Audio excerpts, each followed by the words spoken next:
अस्सलाम वालेकुम viewers, welcome back to my YouTube channel. कैसे हैं आप सब? उम्मीद से ठीक ठाक होंगे, खैर खैरियत से होंगे। आज मैं आपके साथ प्रीवियस नॉवेल का 4th पार्ट रीड कर रही हूँ। उम्मीद है आप सभी को तीनों पार्ट अच्छे लगे होंगे और स्टोरी अच्छी लगी होगी, इंटरेस्टिंग लगी होगी। वीडियो का चैनल कुछ इस टाइप से है कि हीरो हमारा रूड भी है और केयरिंग भी है, और हीरोइन तो बहुत ही इनोसेंट सी है। हवेली बेस्ड है, कज़िन मैरिज बेस्ड है और kidnapping based, past trauma based है। बहुत ही अच्छी और मज़ेदार स्टोरी है, बिल्कुल भी बोल्ड नहीं है। उम्मीद है आप सभी को पसंद आ रही होगी। चलिए अपना आगे का पार्ट कंटिन्यू करते हैं।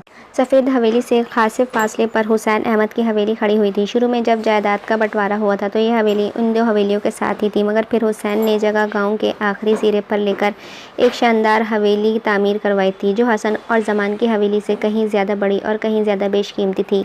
इस हवेली में भी शादी करीब आने के बाइस खासी रौनक लगी हुई थी। आमना और शाजिया को आज कल रस्म के लिए बिठाया जाना था, इसीलिए बहुत सी लड़कियां इन दोनों के आसपास बैठी इन्हें संवारने में मसरूफ़ थीं। वो शहर से गांव लाई जाने वाली पार्लर की लड़कियां थीं, जिन्हें यहाँ सिर्फ उनकी तराश खराश के लिए लाया गया था।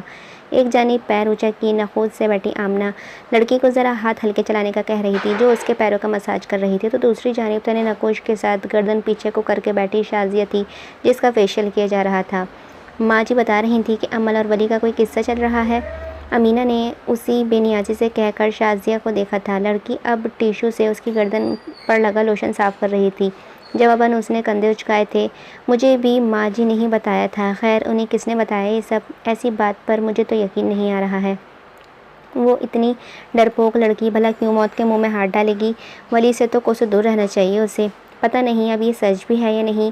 अमीना ने भी कंधे उचकाए थे, फिर कुछ सोचकर कहने लगी थी। माँ जी कह रही थी कि उन्हें अर्जुमन चची ने बताया है, लेकिन उन्हें किसने पता?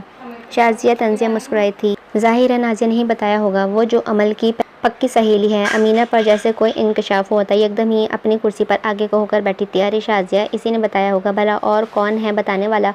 लेकिन वो तो अच्छी दोस्त है उसकी, इसको क्या पड़ी है उसके राज खोलने की? कोई पुरानी खार उतारनी होगी उसने, और क्या? शाजिया ने परवाह किए बगैर ही बेजारियत से बोली तो अमीना ने समझकर सर हिलाया था। वैसे शाजिया, हो सकता है कि ये सब सच हो।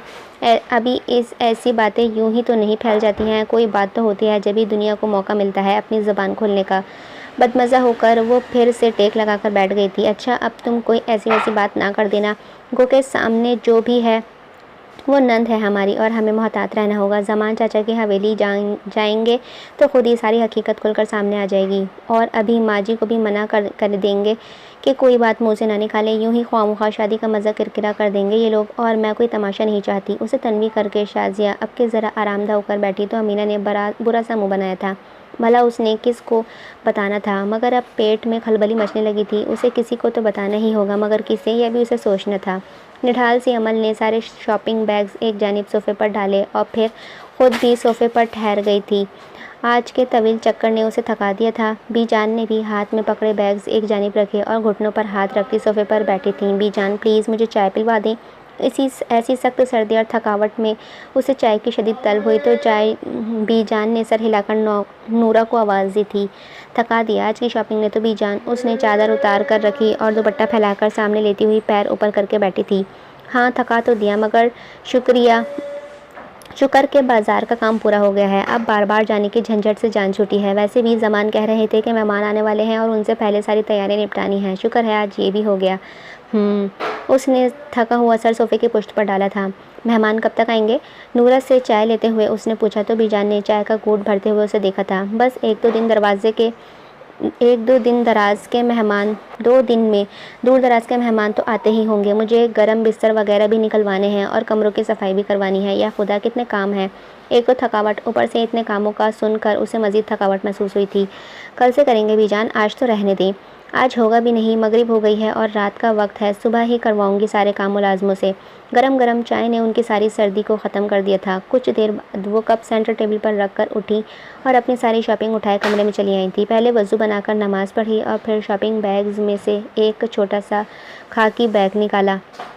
उसके अंदर 2 उंगलियां डालकर उसने अंदर मौजूद एक नाजुक सी शीशी निकाली थी। शीशी में भरा सियाल का कासनी रंग का था। उसने ढक्कन हटाकर अपनी कलाई पर हल्का सा स्प्रे किया तो सारा कमरा पल भर को खुशबू से महक उठा था। उसने सांस के साथ खुशबू अंदर उतारी। मगरिब के बाद की नीलाहट कमरे के बाहर बिखरती और उसके कमरे की मध्यम जर्द बत्तियाँ रोशन थीं। ऐसे में उस खुशबू का कमरे की फ़िज़ा को तहलील होना उसे मज़ीद ख्वाबनाक बना रहा था। उसने एहतियात से शीशी वापस रखी और फिर साथ ही एक की चैन निकाला और उस पर बहुत नाजुक से सी बारीकी ज़ंजीरें लटक रही थी। डब्लू लटक रहा था और उसने ज़ंजीरों के अख्ताम पर जगह जगह छोटा सा उसने मुस्कुराते हुए उसे भी अंदर डाला और फिर अपने साइड की दराज में छोटा सा बैग रखकर दराज बंद कर दिया था। ये उसने भी जान की नज़रों से बचकर वली के लिए ख़रीदा था।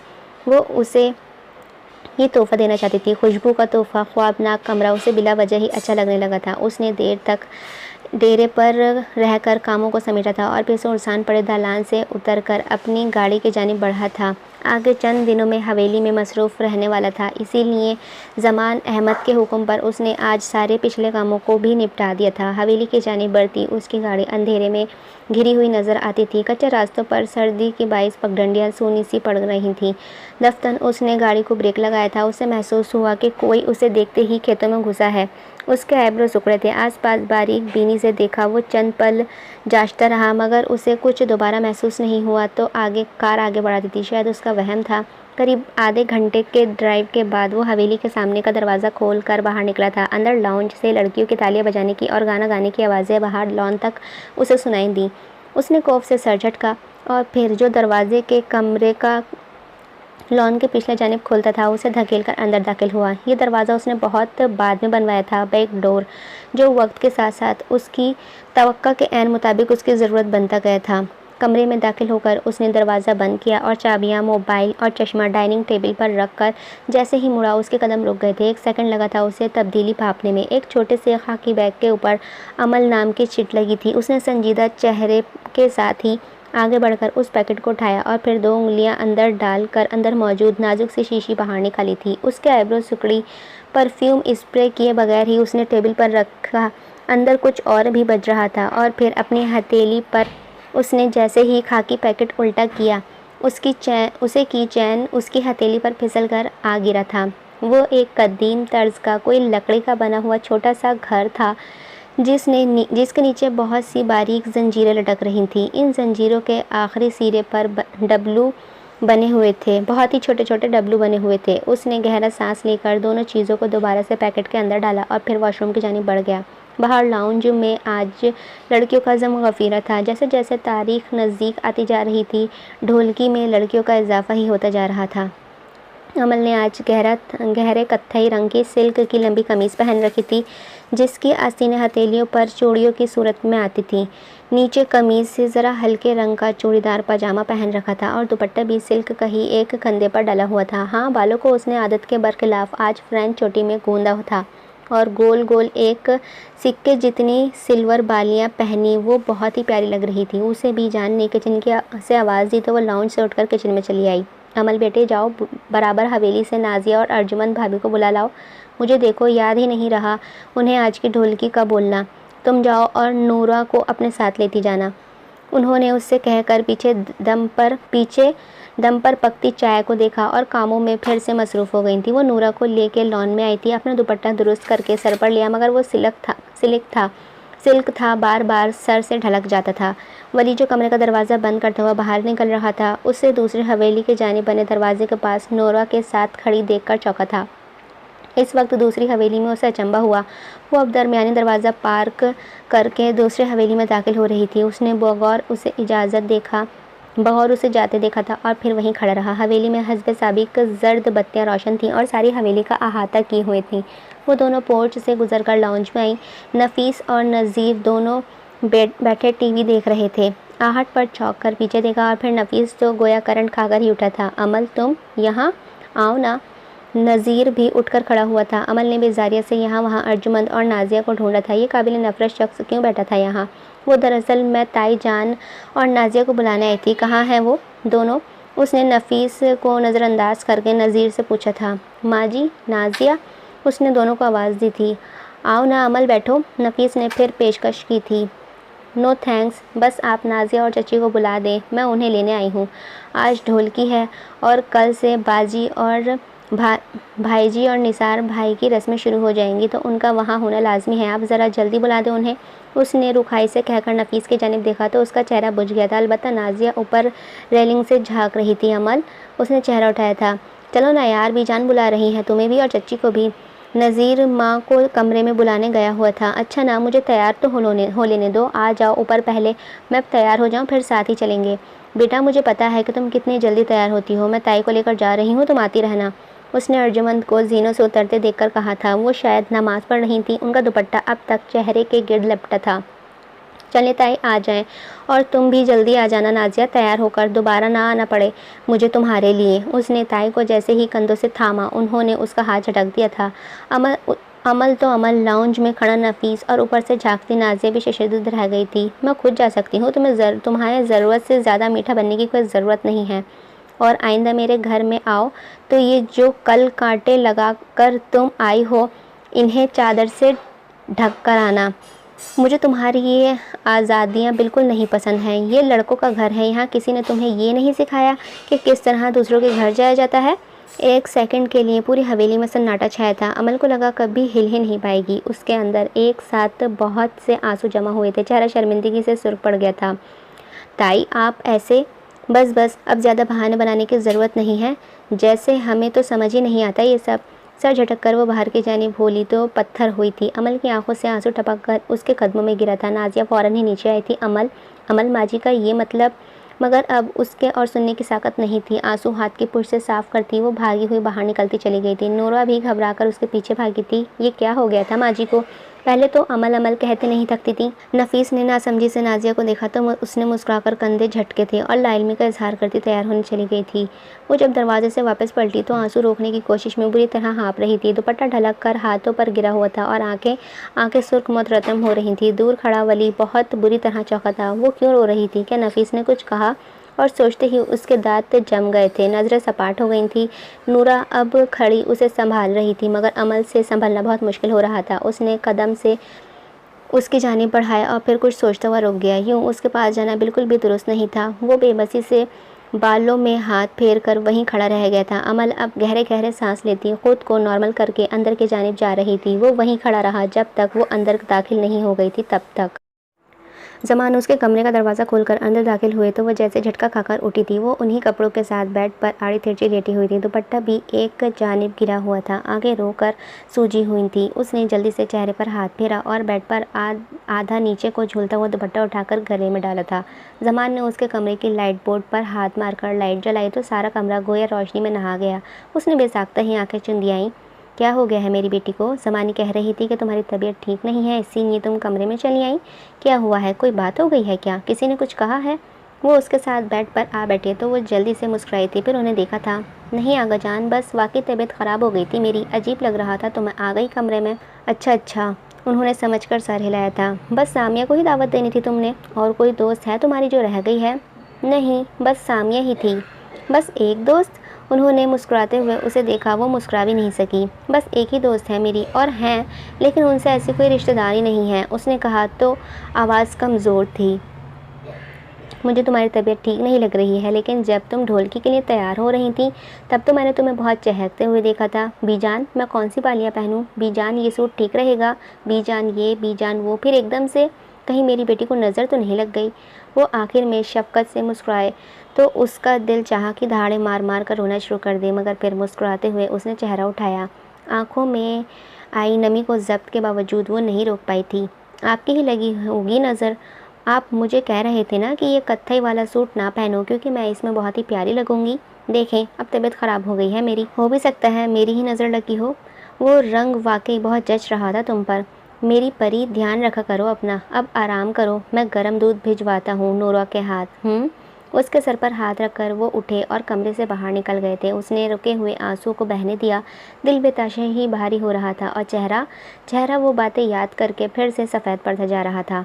उससे कुछ दिन पहले निगार बेगम का खुश्क रवैया भी याद आया। क्या हो गया था ऐसा? क्या उससे कुछ गलत हो गया था? लेकिन क्या?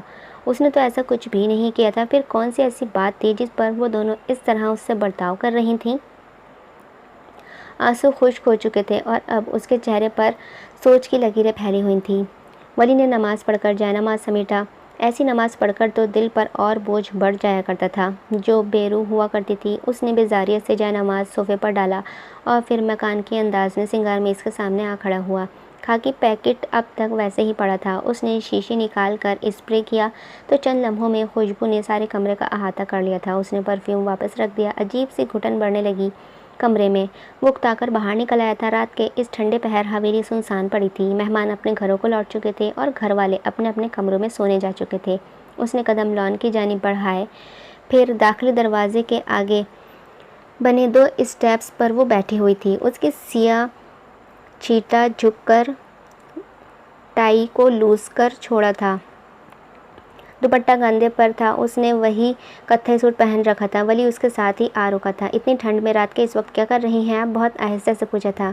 ठंडी जीनों पर बैठी लड़की ने चौंक कर चेहरा उठाया और ऊंचे से खड़े लड़के को देखा था। लड़का फिक्रमंदी से चेहरा उसके जानिब करे खड़ा था। मैं पूछ रहा हूँ कि इतनी ठंड में क्यों बैठी हैं यहाँ? वैसे तो बड़ी समझदार हैं आप, ज़रा सी गफलत बरतने पर लोगों को बड़ा डांटती हैं और अपनी कोई परवाह नहीं है। इतनी ठंड में कहाँ क्या यहाँ जमने हैं आपने? अमल जो उसे ऐसे देख रही थी पल भर में खफा हुई और नज़रों के सामने फेरा था। धुंध में लपटा सारा लॉन गोया धुंधला हो गया था। बाकी रह गए थे 2 मुजस्समे। लड़की खफा सी सामने देख रही थी और लड़का बस हल्का सा मुस्कुराया था। मुझे डिस्टर्ब मत करें आप।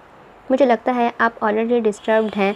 मुझे मज़ीद करने की कोई ज़रूरत नहीं है। जब ऐसा लगता है तो क्यों मेरा सर खा रहे हैं? जाएं। आपको तो किसी की परवाह नहीं करते ना, तो मेरे लिए भी परेशान ना हो। मैं ठंड में जमूं या फिर दोज़ख में जलूं, आपको इससे कोई फ़र्क नहीं पड़ना चाहिए, उसने चिढ़कर कहा तो वली ने चेहरा ज़रा आगे को किया। उसकी खफा सी आंखें लॉन में जमी हुई थीं और इन आँखों में कुछ चमक रहा था, शायद आंसू या शायद कुछ और। आप तो सचमुच गुस्से में हैं। जाहिर है रात के इस पहर में मजाक तो हरगिज़ नहीं करूँगी, तड़प कर कहा था। क्या हुआ है? किसी ने कुछ कहा है क्या? अब कि उसने संजीदा होकर कहा तो उसने दांत पीस कर उसे देखा था।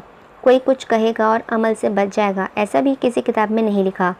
अब आप मेरा मज़ीद दिमाग मत घुमाएं और प्लीज़ अकेला छोड़ दें मुझे। छोड़ दो अकेला?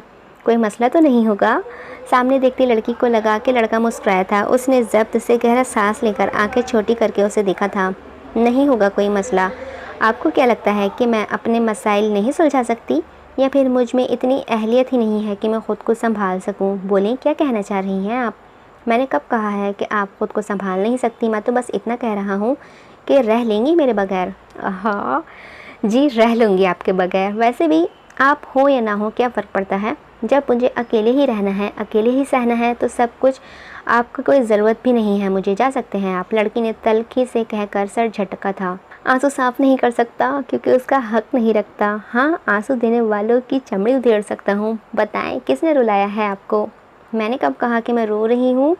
उसने बहुत से आंसू अंदर उतार कर चेहरा उठाया तो वली मुस्कुराया था। ओफ, क्या मुस्कुराता था वो ऐसे! अमल को लगता था कि वो पिघल जाएगी। इसी सीन के लिए पूरा नावल रीड कर रही हूँ मैं। कहा तो मैंने भी नहीं है, रोने की बात तो आपने की थी। वैसे भी जो आंसू बाहर नहीं अंदर गिरते हैं वो आंखें को सुर्ख कर जाया करते हैं। क्या आप जानती हैं कि आपकी आंखें इस वक्त कैसा मंजर पेश कर रही हैं? क्या आप जानते हैं कि आपकी आंखें कैसा मंजर पेश कर रही हैं? वो पलके झपका के उठी थी। सिल्क की कमीज़ फिसल कर पैरों से ज़रा ऊपर तक गिर पड़ी थी। सिल्वर की से सिक्कों वाली बालियाँ हिलकोले लेने लगी थी। वली ने उसके हशर सामानियों से निगाहें चुराई थी। बिल्कुल ठीक है मेरी आंखें, क्या हुआ है इन्हें? इसने शहद रंग आंखें उस पर जमाई तो वली हल्का सा हंस दिया था। फिर नफ़ी में सर हिलाया। मैंने तो जस्ट एक बात कही थी, क्या वाकई आपने अपने अंदर आंसू उतारे हैं?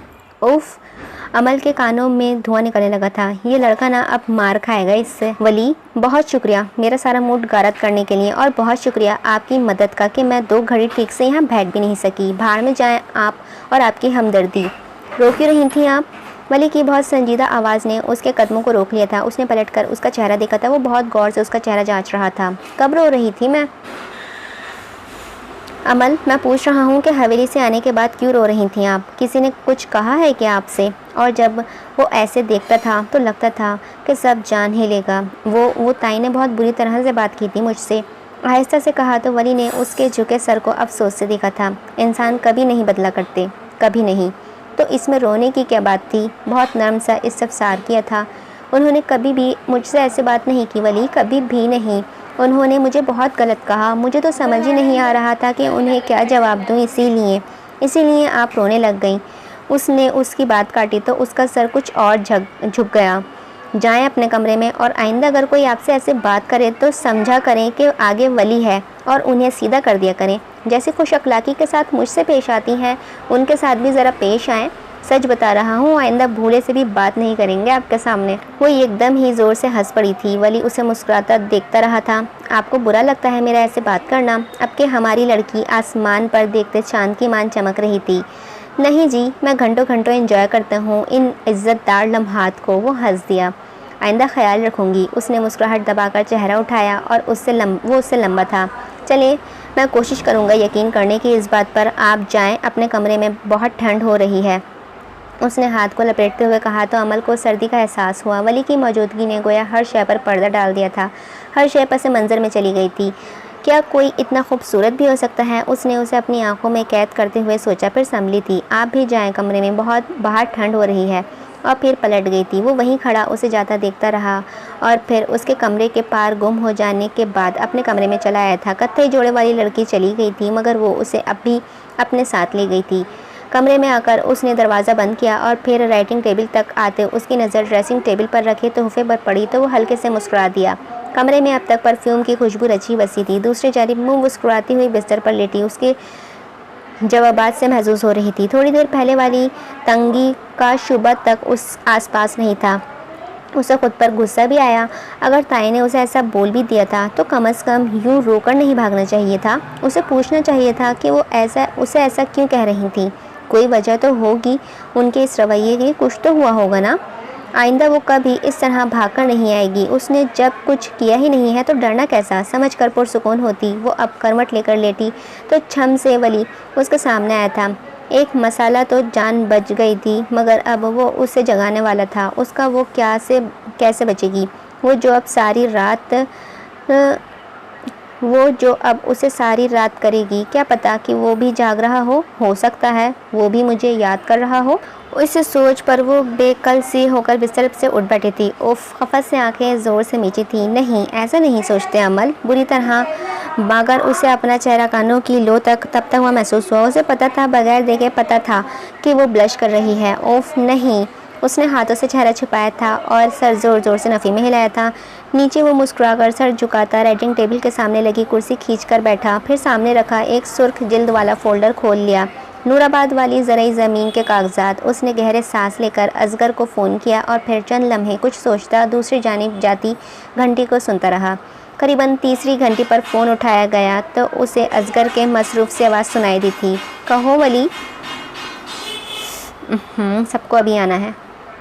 असगर, मैं एक मसले में फंस गया हूँ। उसने हाथ में पकड़े कलम घुमाते हुए कहा तो दूसरी जानिब असगर मुतवज्जह हुआ था। कैसा मसला? उसकी आवाज़ में पर प्रेश में उभरती तो वली उसकी आवाज़ एयर पीस में उभरती तो वली चंद पल सोचता रहा, फिर बोला था, आपका दुश्मन आपसे ताकतवर हो और ताल्लुकात भी रखता हो, हाल फिलहाल पावर सीट का मालिक भी हो और उसके पास आप पर हमला करने का ठोस जवाज़ भी हो, अगर तब भी वो खामोश रहे तो ऐसी खामोशी को क्या समझना चाहिए? दूसरी तरफ असगर ने गहरा सांस लिया था। इसका मतलब है कि आपका दुश्मन आपकी किसी कमज़ोरी की तलाश में है कि जिसको जान लेने के बाद आपको उसके हाथ से कोई नहीं बचा पाएगा। वो इंतज़ार कर रहा है सही वक्त का, तुम्हें ऐसी जगह ज़रब लगाने का जहाँ पर ज़ख्म लगने के बाद तुम कभी भी संभल नहीं पाओगे। वली तल्ख़ी से मुस्कुराया था। और अगर मुझे अपनी ऐसी कोई कमज़ोरी नज़र ना आ रही हो तो इसका मतलब क्या होगा? ये गलत फहमी है तुम्हारी वली कि तुम्हारी कमज़ोरी नहीं है कोई तुम्हारी। मैं मेरी वीक पॉइंट्स जानता हूँ असगर, और जहाँ तक मुझे इल्म है वो भी इन सब से वाकिफ़ है तो क्या कोई खोज रहा है तुम्हें? असगर ने तेज़ी से उसकी बात काटी तो उसने इस बात में सर हिलाया था। और तुम आराम से बैठे हो? दूसरी जानिब वो जैसे बरहम हुआ था। बहुत बुरी तरह उसने कंधे झुकाए थे। ऐसे में पैनिक करना मेरी आदत नहीं है असगर, जानते हो तुम, और मेरी ऐसी कोई कमज़ोरी नहीं है। कमज़ोरी होती हैं वली, और सबकी होती हैं। आगे वाले ने फिर से उसकी बात काटी थी। मुझे एक बात परेशान कर रही है कि वो क्या ढूंढना चाह रहा है। मेरा माजी उसके सामने खुली किताब की तरह है। वो यक तक जानता है कि मैं किसकी औलाद हूँ। उसे सब मालूम है असगर, सब कुछ, लेकिन वो खामोश बैठा हुआ है और मुझे उसकी खामोशी हरगिज़ भी हज़म नहीं हो रही। तुम्हारी कमज़ोरी है वली, लेकिन तुम नहीं जानते उसे। उसका लहजा बहुत अजीब सा लगा था। पल भर को वो सीधा हुआ बैठा था। क्या कहना चाह रहे हो तुम? उसके आईब्रो सुकड़ गए थे और पेशानी के बालों में इजाफा हो गया था। अगर मैं ये बात 1 सेकंड में समझ सकता हूँ वली, तो तुम भी समझ सकते हो, और वो भी जो तुम्हारे पीछे है। उसका सारा वजूद एक पल में सनसना उठा। दूसरी जानिब अपने कमरे की तरफ बढ़ते हाशिम के पैर निगार बेगम की आवाज़ पर जम से गए थे। वो पूरे का पूरा साकत हो गया था। मैंने अपनी आंखों से अमल को इस कमरे से निकलते देखा था। यकीन नहीं आता तो पूछना अपनी अर्जुमन चच्ची से। अपने कमरे में बेखबरी से गुफ्तगू करते निगार, शाजिया और अमीना ने अधखुले दरवाजे के पास मौजूद शख्स को देखा ही नहीं था। फिर भी माँ जी बिला वजह कहती ना फिर ना ये बातें तुम, अब भला कोई अच्छी बात है ये मुलाजिम के कमरे से घर की जवान जहान बेटी का निकलना? शाजिया की आवाज़ खामोश पड़ी। राहदारी में बहुत वाज़ह सुनाई दे रही थी। हाशिम का वजूद गोया पल भर को मंजमन सा हो गया था। फिर वो किस ख्वाब से जागा। उस पर हुआ इंकशाफ बहुत ही बड़ा था। वली और अमल, ओ खुदा, उसने ये सब पहले क्यों नहीं सोचा? उसके कदम पीछे की जानिब जा रहे थे। अगर ये सब सच निकला तो वली अहमद की गर्दन की सबसे नाजुक रग उसके हाथ के नीचे थी।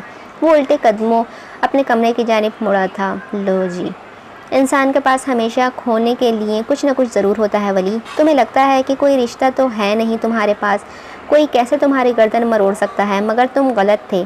तुम्हारे पास तुम्हारी वो परी है जिसको तुमने अपने साए से भी दूर रखा हुआ है।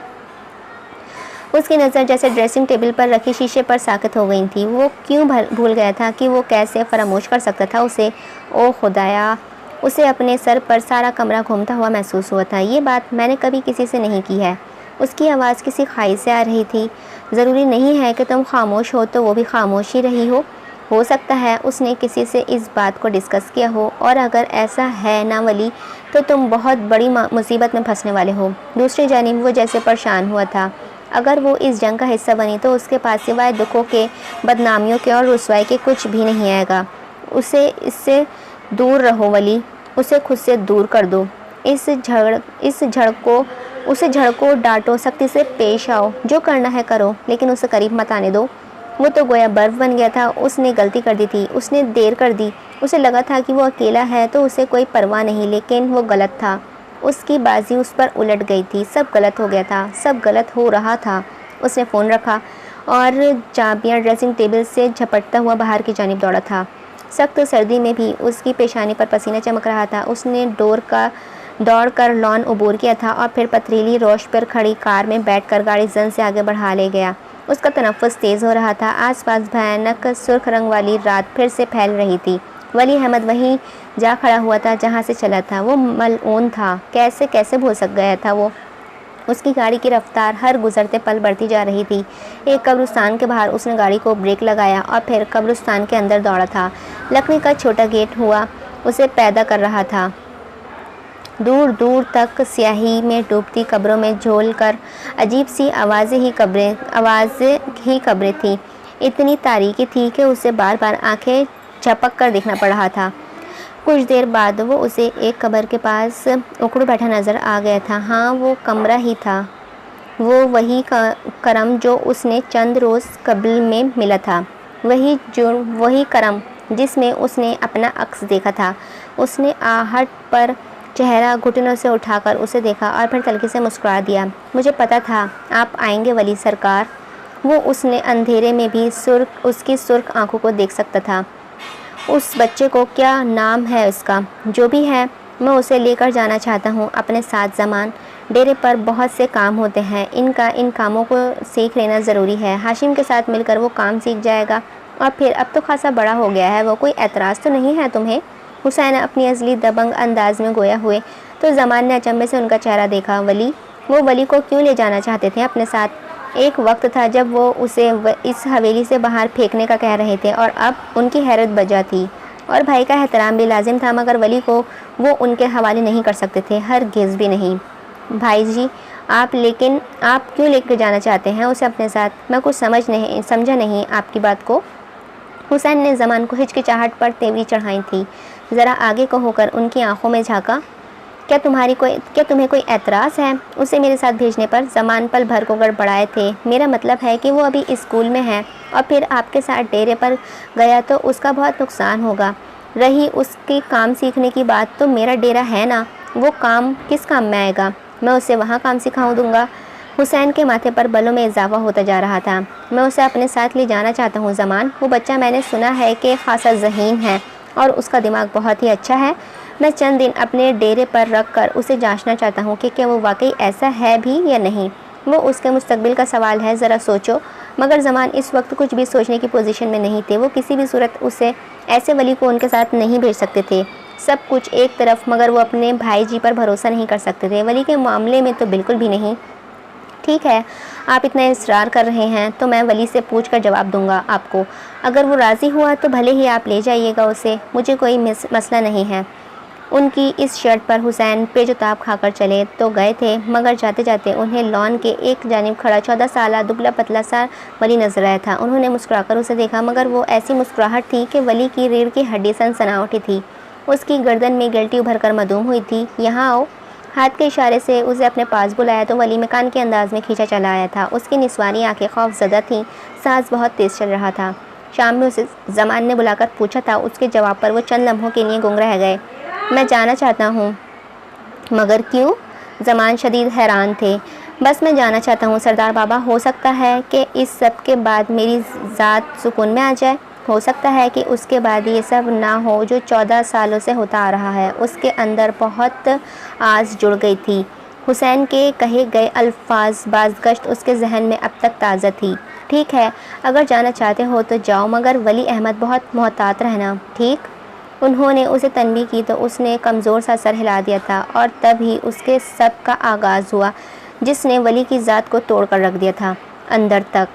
वो हुसैन की ड्राइवर के साथ उनके डेरे की जानिब जा रहा था। आगे बैठा ड्राइवर गोया पत्थर का था। उसके चेहरे पर किसी किस्म का कोई उतार चढ़ाव नहीं था। सपाट बेलचक चेहरा था वो। उसने पीछे झांकते शीशे में उसका चेहरा देखा और फिर झरझरी लेकर खिड़की से बाहर देखने लगा। इन दिनों उसकी ज़िंदगी वैसे भी अजाब में ही हुई थी। हवेली के बच्चों ने तो उसके बेहतर था कि वो किसी ऐसी जगह रह लेता जहाँ उसे कोई परेशान न करता, कोई उसको ताना और दूसरी खुराफात का निशाना नहीं बनाता। यहाँ सोचकर उसे एक गुना सुकून मिला था। फिर जहन हुसैन की बातों की जानिब ठिका। वो कह रहे हैं कि वो उसके वालिदैन को जानते हैं और अगर उसे भी उसी के वालिदैन मिल गए तो ज़िंदगी, हाँ, उसकी ज़िंदगी कितनी आसान हो जाएगी। कोई उसको फिर गालियाँ नहीं देगा, मट्टी में नहीं रोलेगा। हाँ, ऐसा ही था, ऐसा ही होगा, ऐसा ही होना चाहिए। ड्राइवर ने गाड़ी एक सुनसान इलाके में रोकी थी तो वो चौंका था। फिर दरवाज़ा खोलकर पीछे सीट से बाहर निकल आया था। सामने डेरे का छोटा सा दरवाज़ा खुला था। ड्राइवर ने उसे अंदर चलने का इशारा किया तो उसने लड़खड़ाते कदमों को आगे बढ़ा दिया था। कहीं गलती तो नहीं कर दी थी उसने यहाँ आकर? उसकी पेशानी पर पसीना आने लगा था तो और उसके दिल आने वाले लम्हात का सोचकर ही रुक के जा रहे थे। उसे बहुत अजीब सी खदशे आ रहे थे, कहीं कुछ गलत उसने गलती कर दी। दिल को जकड़ते खौफ ने उसका चेहरा सफ़ेद कर दिया था। फिर भी वो मन होते कदमों को घसीटता हुआ आगे बढ़ा था। जैसे ही लॉन के दरमियान पहुंचा तो ड्राइवर ने उसके हाथ पीछे से जकड़े और वो एकदम ही बुरी तरह से चौंका था। छोड़ो, छोड़ो मुझे। हुसैन सरकार कहाँ हैं? बुलाओ उन्हें, छोड़ो मुझे। उसने मज़ाहमत की तो उसके बरअक्त चेहरे वाले ने उसका मुंह पर एक तमाचा रसीद किया था। उसका रुखसार सुर्ख हो गया था। मैं कह रहा हूँ, छोड़ो मुझे, मुझे वापस जाना है घर, मुझे घर जाना है, छोड़ो मुझे। सरदार बाबा मुझे बचाएं, मुझे बचाएं, मुझे मार देगा। वो चिल्ला रहा था मगर डेरा रात की सियाही में खामोश था। उसकी चीखें पलट पलट कर वापस आ रही थी। ड्राइवर ने उससे कबाड़ खाने के अंदर पटका और फिर उसे गर्दन से दबोच कर दीवार से लगा दिया था। उसका सांस एकदम ही बंद हुआ था। कबाड़ खाने के अंदर अजीब सी इंसानी गोश्त और खून की बू फैली थी। उसका जी मतलाया था। अगर एक दफ़ा और आवाज़ निकाली तो यहीं ज़मीन में गाड़ दूंगा और किसी दूसरे को तुम्हारी एक हड्डी भी नहीं मिलेगी, समझे? एक झटके से उसकी गर्दन छोड़ी तो वो बुरी तरह से खांसता हुआ ज़मीन पर गिरा। हाथों को मुट्ठी पर रखा और गहरे गहरे सांस लेने लगा था। मैं बेयकीनी इस कदर थी कि उसे कुछ समझ ही नहीं आ रहा था।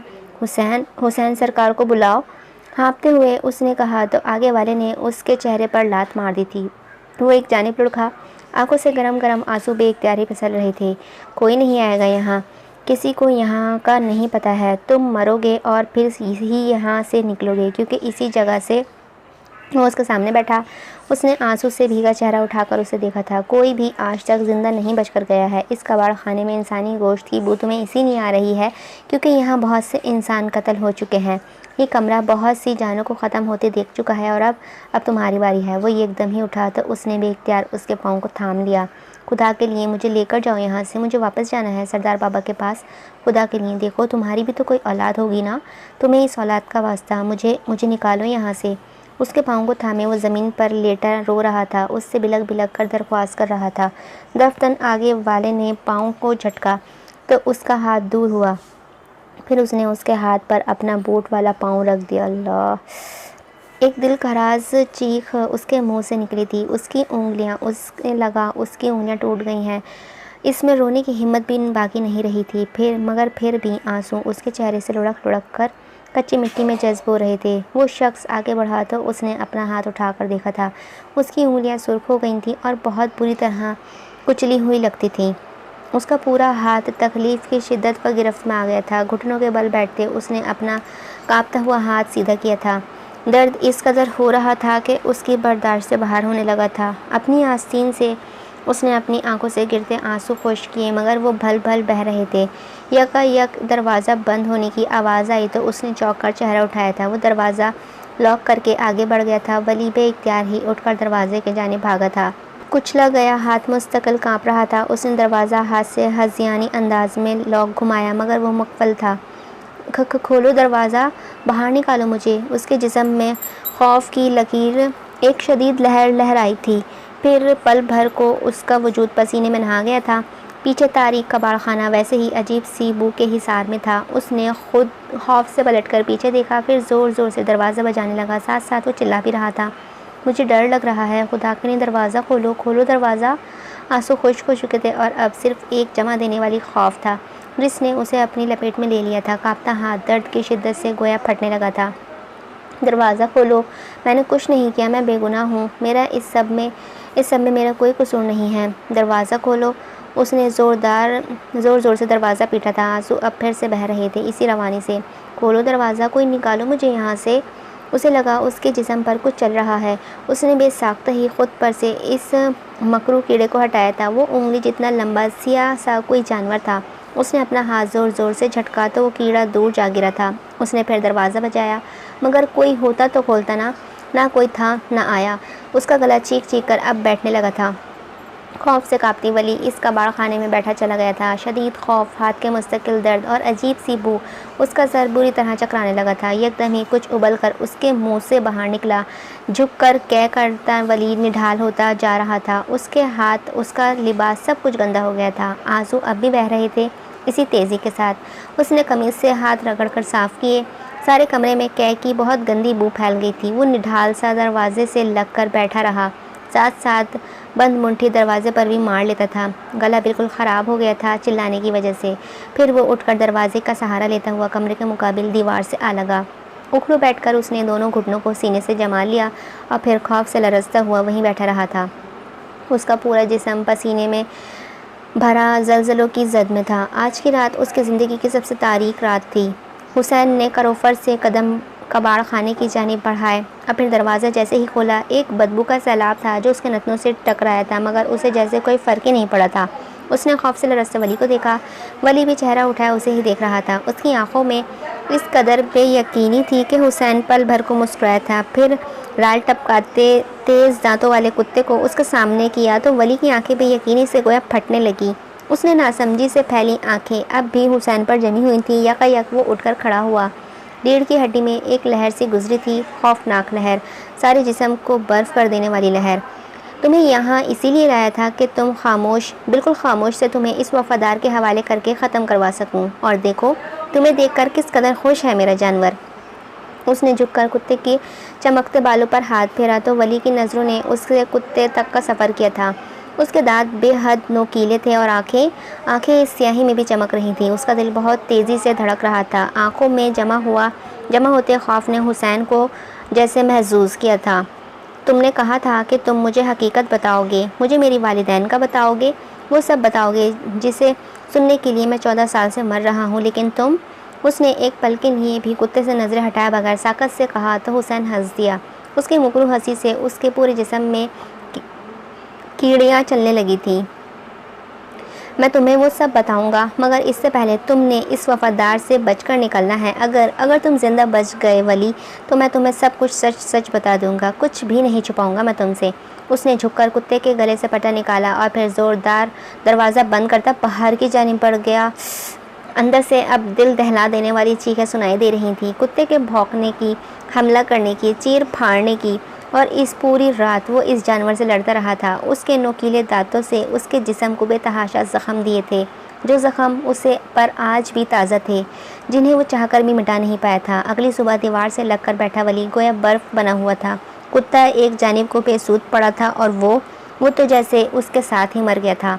उसकी आंखें खुश्क थीं, सुर्खी सी खुश्क। हाथ में पकड़ा हुआ टूटा कांच उसे ज़ोर से पकड़ रखा था ताकि उसके हाथ से खून की चंद बूंदें बहकर कच्ची ज़मीन में जज्ब होने लगी, मगर उसे जैसे किसी दर्द, किसी तकलीफ़ का एहसास ही नहीं हो रहा था। वली मर गया था उसी रात उस कुत्ते के साथ। अगले 3 दिनों तक वो इस कबाड़ खाने में भूखा प्यासा बंद रहा। हुसैन उसे यहाँ मारने लाया था, मगर वो ज़िंदा बच गया था। वो वाकई सख्त जान वाक़या हुआ था। न किसी इंकशाफ ने उसको हिलाया था और न ही किसी जानवर की जद में आकर उसने दम दिया था। वो सरवाइव कर रहा था सब कुछ। इनसे उसके अंदर इतना बर्दाश्त कहाँ से आया था, ये तो उसे ख़ुद भी नहीं मालूम था। कई रोज़ वो इस जगह पर पड़ा रहा, फिर उठकर एक तारीक सुरंग में ला डाला गया था। कई रोज़ की बेख्वाबी और कई दिन का भूखा होने की वजह से वो गोया मुर्दा हो गया था। उसमें किसी चीज़ की ताकत बाकी नहीं रही थी। सुरंग के ऊपर ट्रेन का रास्ता था और वो सुरंग एक अंधेरे हिस्से में बनी हुई थी। जिस रात उसे इस सुरंग में लाकर डाला गया, उस रात बहुत तेज़ बारिश हो रही थी, ज़ोर शोर से, बिजली की कड़क और गरज के साथ। ऊपर शोर करता आसमान था और नीचे सुरंग में बुढ़ापे बड़ा बेसुध वली। उसे पता था कि अब वो मरने वाला है। बस अभी कुछ ही वक्त में वो जान दे देगा। इसीलिए कोई भी पेशोपश के किए वो खामोशी से एक जानिब पड़ा रहा। इन रातों ने उसके अंदर मौजूद सब कुछ निगल लिया था। सब कुछ वली अहमद को खोखला हो गया था। यकायक उसे किसी के कदमों की चाप सुनाई दी थी। वो कदम उसके करीब आ रहे थे, बहुत आहिस्ते से, मगर उसमें चेहरा उठाकर देखने की हिम्मत नहीं थी। उसकी जान ख़त्म हो रही थी। फिर किसी ने उसे सीधा किया। आसमान बहुत ज़ोर से गरजा था। बिजली की चमक ने एक पल को सब कुछ रोशन कर दिया था। कोई उस पर झुका, उसका गला दबा रहा था। उसने आंखें खोलकर देखा। हाँ, वो हुसैन था, उसका बाप, उसका मुजरिम। उसके अंदर आवाज़ निकलने की हिम्मत नहीं थी। फिर भी उसने उसका हाथ को हटाने की कोशिश की थी। वो मुस्तकिल पैर रगड़ रहा था, मगर बेसूद। उसके आगे अंधेरा छाने लगा था। अंधेरा ही अंधेरा था, फिर रोशनी, फिर सफ़ेद और सियाह नुक्ते ही नुक्ते। इसका जिस्म आहिस्ता आहिस्ता झटके खा रहा था। धुंध में लिपटी फजर उसके आसपास बिखरने लगी थी। वो सरदार बाबा का हाथ थामे मस्जिद की जानिब जा रहा था। नीली रोशनी, गहरा जामनी आसमान, हर सू फैला हुआ सुकून। हुसैन ने पूरा जोर लगाकर उसका गला दबाया था। उसके मुंह से अजीब सी आवाज़ें निकलने लगी थीं, जैसे मौत की तरफ जाते इंसान के हलक से निकलती हैं। हुसैन की पेशानी से टपकता पसीना उसके चेहरे पर गिरा था। वो खुद भी पसीने में शरबोर हो रहा था। यकायक उसकी आंखें बंद हो गई थीं। मज़ाहमत दम तोड़ने लगी थी। मिट्टी को रगड़ते पैर रुकने लगे थे।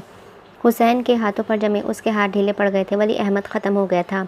आसमान अब के इतना ज़ोर से गरजा के सारा गांव लरज़ उठा था। वो मर गया था। फिर उसने वो आवाज़ सुनी, खुशक पत्तों पर चलते कदमों की आवाज़, किसी के दूर जाने की आवाज़, बारिश थमने की आवाज़, आसमान के गरजने की आवाज़, बेलों के रोने की आवाज़, बिल्लियों के रोने की आवाज़। वो मर गया था, तो फिर ये सब कैसे महसूस कर रहा था? वो क्या वो ज़िंदा था? शायद वो ज़िंदा था, या शायद मर गया था, या शायद वो कोई ख्वाब देख रहा था, एक भयानक ख्वाब। उसने धीरे धीरे आंखें खोली थीं। पलकों पर बहुत सा बोझ आन गिरा था। उसने फिर आंखें बंद की। आसपास डॉक्टर्स खड़े थे। साथ ही उसने ज़मान को भी देखा था। बीजान एक जानिब बैठी रो रही थी। उसके चेहरा पर उन्होंने कुछ चढ़ा रखा था। हाथों में बहुत सी सुइयाँ लगी हुई थीं। उसके आँखें मूंद ली थीं। फिर जब खोली तो मंजर वही था, वही अस्पताल के मखसूस बू, ऊंची मटियाली दीवारें, डॉक्टर्स की आमद व फरोत। और आखिरकार वली अहमद को होश आ गया था। पूरे 1.5 माह बाद उसने आंखें खोलकर अजनबी से अंदाज में अपने आसपास खड़े डॉक्टर्स को देखा। वो शायद उसी के मुताल्लिक आपस में बात कर रहे थे। उसकी आंखें खोलने पर एक डॉक्टर उसे देखता, फिर मुस्कुराया, फिर उससे झुककर कुछ कहने लगा था। उसे उसके अल्फाज समझ नहीं आ रहे थे। उसने नकाहट से यहाँ वहाँ सरदार बाबा को तलाशा था। वो भी आसपास ही खड़े डॉक्टर से बात कर रहे थे। फिर उसे आहिस्ता आहिस्ता से डॉक्टर्स की बात समझ आई। तुम ठीक हो वली? क्या तुम मुझे सुन सकते हो? नर्म आवाज़ में उसके करीब झुककर कहते हुए उस डॉक्टर ने उससे पूछा तो उसने इस बात में सर हिलाया था। मुझे बताओ, क्या तुम मुझसे बात कर सकते हो? उसके बेड के इर्द गिर्द खड़े जमान और डॉक्टर्स ने उसकी जानिब देखा था। उसने कुछ कहना चाहा मगर आवाज़ हलक में ही अटक गई थी। गले में तकलीफ़ होने लगी थी। बेइख्तियार ही उसकी आंखें से आंसू फिसले थे। निस्वारी इर्तिकाज़ गुलाबी पड़ने लगा। उसकी आवाज़ नहीं निकल रही थी, इससे बात नहीं की जा रही थी। बहुत ज़ोर लगाने पर तकलीफ़ हो रही थी। ओके ओके, कोई बात नहीं, अभी गला ख़राब है तुम्हारा, कुछ दिनों में ठीक हो जाएगा। कुछ दिनों में ठीक हो जाओगे तुम। चलो बहादुर बनो। डॉक्टर ने मुस्कुराकर उसके आंसू साफ़ किए तो उसने गर्दन एक तरफ को डाल दी थी। सख्त कमज़ोर महसूस कर रहा था वो।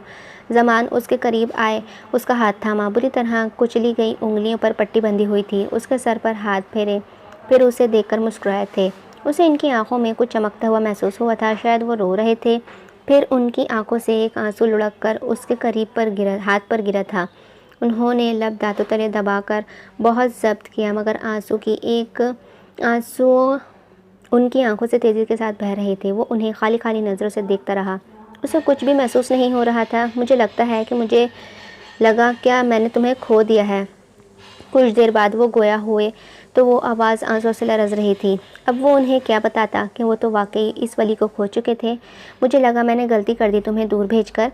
मैं खुद को कभी माफ़ नहीं कर पाऊँगा। वली, मुझे माफ़ कर दो मेरे बच्चे। उसका हाथ अपने माथे से लगाकर वो फूट फूट कर रो पड़े थे। उसके दाईं आंख से आंसू फिसल कर तकिए में जज्ब हुआ। आंखों में गोया किरचियाँ सी भर गई थी। कुछ बोलने के लिए लब वाह किए तो आवाज़ न निकली। होठ लरस कर रह गए थे। मैं नहीं छोड़ूंगा जिसने भी ये किया है। तुम ठीक हो जाओ, मैं उनकी खाल खींचूंगा, मैं उनको सलाखों के पीछे सरवाऊंगा। तुम जल्दी ठीक हो जाओ, हमें बहुत से काम करने हैं साथ। आंसू खुश्क करके बोलते वो जैसे सब कुछ तबाह कर देना चाहते थे। उसने कुछ नहीं कहा था। वो किसी को भी कुछ नहीं बताएगा। ये उसकी जंग है। वो इस जंग में किसी को भी अपने साथ नहीं घसीटेगा और अपने करीबी लोगों को तो कभी नहीं, हरगिज़ नहीं। शाम हुई तो बेजान चली आई। उससे लिपट कर बहुत रोई थी मगर वो रोया नहीं। उसे कोई चीज़ नहीं रुला रही थी। उसके अंदर बाहर सपाट हो गया था, बेहद बेहिसाब। उसके होश में आने की अगली शाम हुसैन उसके कमरे में दाखिल हुआ। सफ़ेद लिबास ज़ेबतन किए हुए, हाथों में फूलों का गुलदस्ता लिए, नर्म मुस्कुराहट के साथ। उसके अंदर कुछ नहीं उभर रहा था, ना नफ़रत, ना गुस्सा, ना कोई इंतकामी जज्बा। जब नज़रें उठाकर उसका चेहरा देखा तो उनमें ठंडा गोश्त का सा तासुर था। इन आँखों में अब कुछ बाकी नहीं रहा था। वीरान, उजाड़, तबाह हुए शहर की सी हालत थी वहाँ। कैसा हुआ है ये सब? वो अब फिक्रमंदी से ज़मान से उसके बाबत इस्तफसार कर रहा था। ज़मान ने काट खाने वाली नज़रों से उसका चेहरा देखा। मुझे किसी भी बेअदबी पर मत उकसाएं भाईजी, और अभी के अभी इसी वक्त मेरी नज़रों के सामने से चले जाएं, नहीं तो मैं कुछ ऐसा कर बैठूँगा कि जो हम में से किसी के लिए भी अच्छा नहीं होगा, और उससे पहले मैं अपना ज़ब्त खो दूँ। Get lost. वो आखिर में दहाड़े थे। हुसैन के चेहरे पर नासमझी फैली थी। वली की तरफ चेहरा घुमाया था। क्या तुमने बताया नहीं कि वो मैं नहीं था? भाईजी, मैंने कहा ना कि अभी कभी यहाँ से चले जाएं। अब के ज़मान चिल्लाए थे इतनी ज़ोर से कि आवाज़ में खराश पड़ गई थी। आराम से ज़मान, पहले इससे तो पूछ लो। ज़मान ने एक कहरालूद नज़र उन पर डालकर चेहरा वली की जानिब फेरा था। वो उन्हें सपाट नज़रों से हुसैन को देख रहा था। फिर उसकी आवाज़ उभरी, बैठी हुई ख़राब सी आवाज़, ये वो नहीं है। ज़मान धक से रह गए। चंद लम्हों के लिए सारे कमरे में सन्नाटा छा गया। वली? वो उसके करीब आए। मैंने कहा सरदार बाबा, ये वो नहीं है। उसने एक पल के लिए भी अपनी नज़र हुसैन की नज़रों से हटाए बगैर कहा था। ज़मानी एकदम पीछे हुए और फिर बेदाग दामन वाला शख्स सर झटक कर कमरे से बाहर निकल गया। वो आज भी इतना ही उजला था जैसे हमेशा से सबकी नज़रों में रहा था। वली ने उसको मैला करने की कोशिश भी नहीं की थी। ज़मान ने उससे दोबारा उसके मुतालिक बात नहीं की। वो उसको समझते थे मगर यूँ उसके इस तरह से पीछे हटने पर वो क्या कर सकते थे? उसके साथ ज़बरदस्ती तो हरगिज़ भी नहीं। रात सर पर खड़ी हुई तो ज़मान उसके बेड के साथ लगे सोफ़े पर लेट गए थे। उनके सोते ही वो धीरे से बिस्तर से निकला। हाथ में लगा कैन्यूला खुरच कर उतार कर और वॉशरूम के जानिब बढ़ गया था। वॉशरूम में लगा शावर चलाकर घंटों इसी बहती पानी की धार तले खड़ा रहा था, भीगता रहा। शावर से गिरते पानी में उसकी आंखों से बहते गर्म पानी भी शामिल हो रहा था। उसके कदम लड़खड़ाए तो उसने दीवार को थामा। बाल उसके माथे पर चिपक गए थे और अस्पताल का गाउन मुकम्मल तौर पर गीला हो चुका था, मगर वो परवाह किए बगैर इस पानी के नीचे खड़ा रहा। फिर आहिस्ता से नीचे बैठ गया। इसे याद ही नहीं कि उसने इस शावर के नीचे कितने घंटे गुजारे, मगर फिर इस ज़मान ने वहाँ से उठाया था। उसके जहन में मिटी मिटी सी यादें थीं, कच्ची पक्की। वो उसे दूसरा गाउन पहनाकर बिस्तर पर लटा रहे थे। उसके होंठ नीले पड़ने लगे थे, जिसमें बुरी तरह काँप रहा था। शदीद बुखार की वजह से उसका सारा जिस्म गोया जल रहा था। फिर अगले पूरे महीने वो अस्पताल में रहा। 1 महीना बाद उसको डिस्चार्ज किया गया तो वो दोबारा से हवेली चलाया था। अपने कमरे में ज़मान और बीजान उसे बिल्कुल भी तन्हा नहीं छोड़ रहे थे। हमेशा कोई ना कोई उसके साथ होता था। उससे बातें करने की कोशिश करते, मगर वो उनकी किसी भी बात का जवाब नहीं दिया करता था। रात जब वो उसे सोने की ताकीद करके जाते तो वो शावर तले घंटों घंटों भीगता रहता। कभी अपने जिस्म को हज़ियानी अंदाज में साफ़ करता। वो ख़ुद पर उस गंदगी को मिटाना चाहता था जिससे वो पैदा हुआ था। उसे यूं इस तरह पानी में भीगकर अपना आप साफ़ करना शायद वाहिद हल नज़र आता था। फिर अगले 1.5 साल तक उसने स्कूल की शक्ल तक नहीं देखी थी। वो इस कदर बुरी तरह टूटा था कि पढ़ाई करना नामुमकिन सी बात थी इसके लिए। जब उसका जहनी हालात दुरुस्त हुई तो उसने दोबारा फिर वो अगले 1.5-2 साल तक उसने स्कूल की शक्ल तक नहीं देखी थी। वो इस कदर बुरी तरह टूटा था कि पढ़ाई करना नामुमकिन सी बात थी उसके लिए। जब उसके जहनी हालात दुरुस्त हुई तो उसको दोबारा से स्कूल में दाखिला दिलवाया गया था। जब उसने स्कूल छोड़ा तो इस वक्त 8वीं जमात में था। फिर उसे 9वीं जमात में दाखिला दिलवाया गया था और वो स्कूल जाने लगा था। उसका जिस्म वक्त के साथ साथ मजबूत और ठोस होता जा रहा था। वो कद निकाल रहा था, बड़ा हो रहा था, खूबसूरत हो रहा था, मगर ख़ुद को कोई आईने में देख उसे कुछ भी महसूस नहीं होता था। सब खाली खाली था, सब कुछ। और फिर एक दिन वो हुआ जिसे उसने सोचा भी नहीं था। कब्रिस्तान का दरवाज़ा हवा से अब तक वैसे ही झूल कर अजीब सी आवाज़ पैदा कर रहा था। वो आहिस्ती से चलकर करम के नज़दीक आया और फिर से उसके बराबर में खामोशी से बैठ गया था। वीरान पड़े कब्रिस्तान में गिद्धों की आवाज़ ने मनहूसियत को कुछ और सवा कर दिया था। वो मेरी सबसे प्यारी बहन थी, मेरी आपा शमसा, बहुत खूबसूरत, बहुत मेहरबान, सब में मुमताज़, सब में नुमाया। उसने कहना शुरू किया तो आवाज़ आंसुओं में से गीली थी, जैसे वो बरसों से रो रहा था। उन्होंने मेरी आपा को मारा, मेरी आपा को ख़राब कर दिया। वली ने आंखें बंद कर ली थी, उसकी आंखें बुरी तरह जल रही थीं। उन्होंने मेरी आपा की इज़्ज़त को ख़राब कर दिया। और फिर वो ठहरा। वली का सांस तक रुका हुआ था और फिर उन्होंने मार कर एक तारीक सुरंग में फेंक गए थे वो लोग। कब्रिस्तान की सारी कब्र से मुर्दों के रोने की आवाज़ें आने लगी थीं। वली के गले में दर्द सा होने लगा था, जैसे आंसू रोकने पर होता है, जैसे बहुत कुछ अंदर उतारने पर होता है। मैं जब पहुंचा तो वहाँ खून ही खून था। आपा को 7 दफ़ा छुरा मारा गया था इस जगह। उसने अपनी गर्दन वाली जगह पर हाथ लगाया था। मुझे लगा कि वो मर गई हैं, मगर वो ज़िंदा थीं। मैं उनके करीब बैठा। मुझे याद है मेरी आपा के हाथ खून में लथपथ थे। उन्होंने उन्हीं हाथों से मेरे इन हाथों को, उसने स्याही में अपने हाथ सामने किए, फिर उन्हीं हाथों को चूम कर आंखों से लगाया। गीली आंखें मसली थीं। मेरे इन हाथों को थामा था। फिर मुझे अपने नज़दीक करके कहा कि उसने कुछ जैसे खींच कर सांस लिया था। उसे बताने में बहुत दुश्वारी हो रही थी कि मैं उनका इंतकाम ज़रूर लूँ, मैं उनके लिए लड़ूँ। उन्होंने मुझे कहा कि हाशिम ने उनके साथ किया है ये सब। और फिर उसने हाथ आगे बढ़ाकर कब्र की खुशक मिट्टी पर हाथ फेरा, जैसे कुछ महसूस करना चाहा हो। वो मर गई। शायद करम की आंखों से आंसू फिसला था और मैंने उन्हें लहद में उतारते ये कसम खाई थी कि मैं उनके दुश्मन का सर काट कर रख दूँगा, उसको इसकी तलवार से ज़िबा करूँगा। और जानते हैं सरकार, उसने पल भर को चेहरा फेर कर उसके जानिब देखा था। वली सामने देखता रहा। वो इस अंधेरे में भी करम का सामना नहीं कर पा रहा था। इंतकाम की आग ने मुझे पिछले 4 सालों से सोने नहीं दिया है। मैं आज तक इसी तरह रोज़ कब्रिस्तान आकर आपा के साथ घंटों बातें करता रहता हूँ। मेरे घर वाले मेरे लिए परेशान हैं कि शायद मुझे कोई बीमारी हो गई है या असर वगैरह, मगर मैं उन्हें नहीं समझा सकता कि मैं तो आपा के साथ ही दफन हो गया था इसी कब्रिस्तान में। चंद पल इस तरह खामोशी के नज़र हो गए थे। कोई कुछ भी बोलने की पोजीशन में नहीं था। मैं जब मर जाऊंगा ना सर, तो फिर आप जाकर उससे ज़रूर पूछूंगा ऊपर जाकर उससे ज़रूर पूछूंगा कि वो इतने बड़े जालिम पर क्यों खामोश रहा। मैं उससे एक दफ़ा मालूम करूंगा कि जो लोग कत्ल कर लेते हैं वो इतने चैन से कैसे रह सकते हैं, वो इतनी पुरताश ज़िंदगी कैसे गुजार सकते हैं। मैं पूछूंगा उससे, मुझे उससे बहुत शिकवे हैं। उसने आंखें रगड़ कर कहा तो वली ने सर झुका लिया। उसे तो अब ऐसी किसी बात पर यकीन ही नहीं आता था। वो था भी या नहीं, उसका ईमान इन सब बातों से उठता जा रहा था। हवेली की जानिब वापस पलटते सारे रास्ते नीली रोशनी में नहाए हुए थे। कुछ बासी सी उसे मस्जिद की जानिब बढ़ते नजर आए। फजर बिल्कुल ताज़ा थी। उसने मस्जिद को नज़रअंदाज किया और हवेली की जानिब बढ़ने लगा। आज उसकी फजर कज़ा हो गई थी, ज़िंदगी में पहली दफ़ा। हाँ, उसकी नमाज छूट गई थी उससे, जो कि उसने जानकर छोड़ी थी।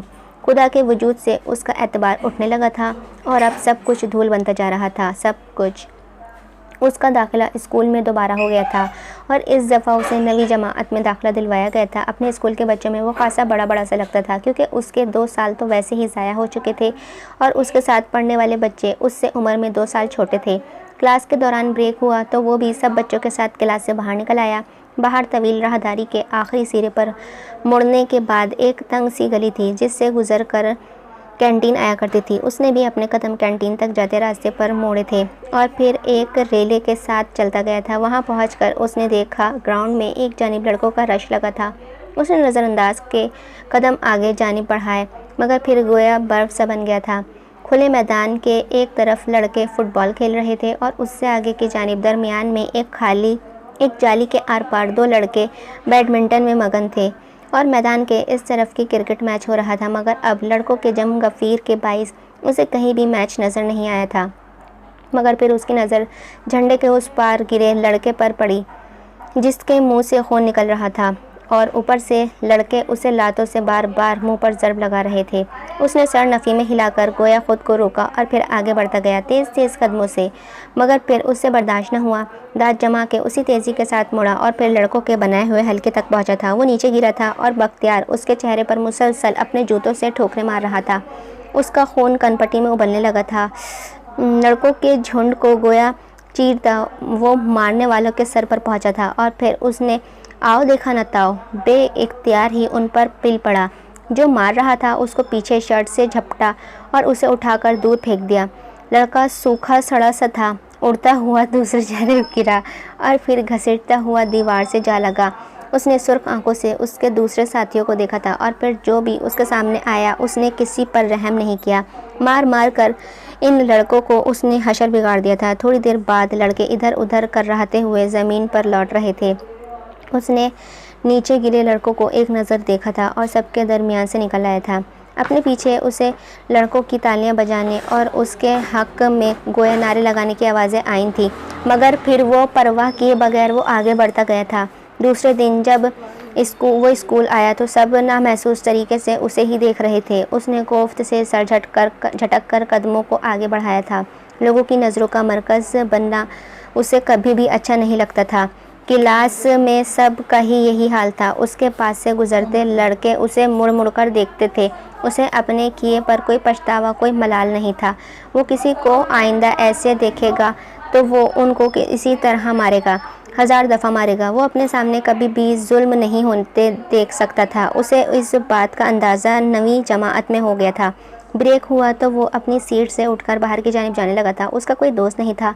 ऐसा नहीं था कि उसमें से कोई कमी थी या वो ज़हीन नहीं था, मगर उसने अपना हल्का अहबाब इंतहाई महदूद कर लिया था, ना होने के बराबर। कोई उसके साथ रहता तो उसकी कमज़ोरी जान लेता और वो ये हरगिज़ भी नहीं चाहता। सो अकेला रहना उसे सारी अजियत से कहीं ज़्यादा आसान था। मगर फिर बाहर निकलते ही उसने देखा कि सामने वही लड़के खड़े हैं जो कल उससे पीट चुके थे। उसने आसपास देखा, राहदारी में मौजूद हर लड़का इसकी तरफ मुतवज्जह था। एक लड़का उसके सामने आया। उसकी आंखों पर ज़ख़म आया था, नीला जामनी सा ज़ख़म।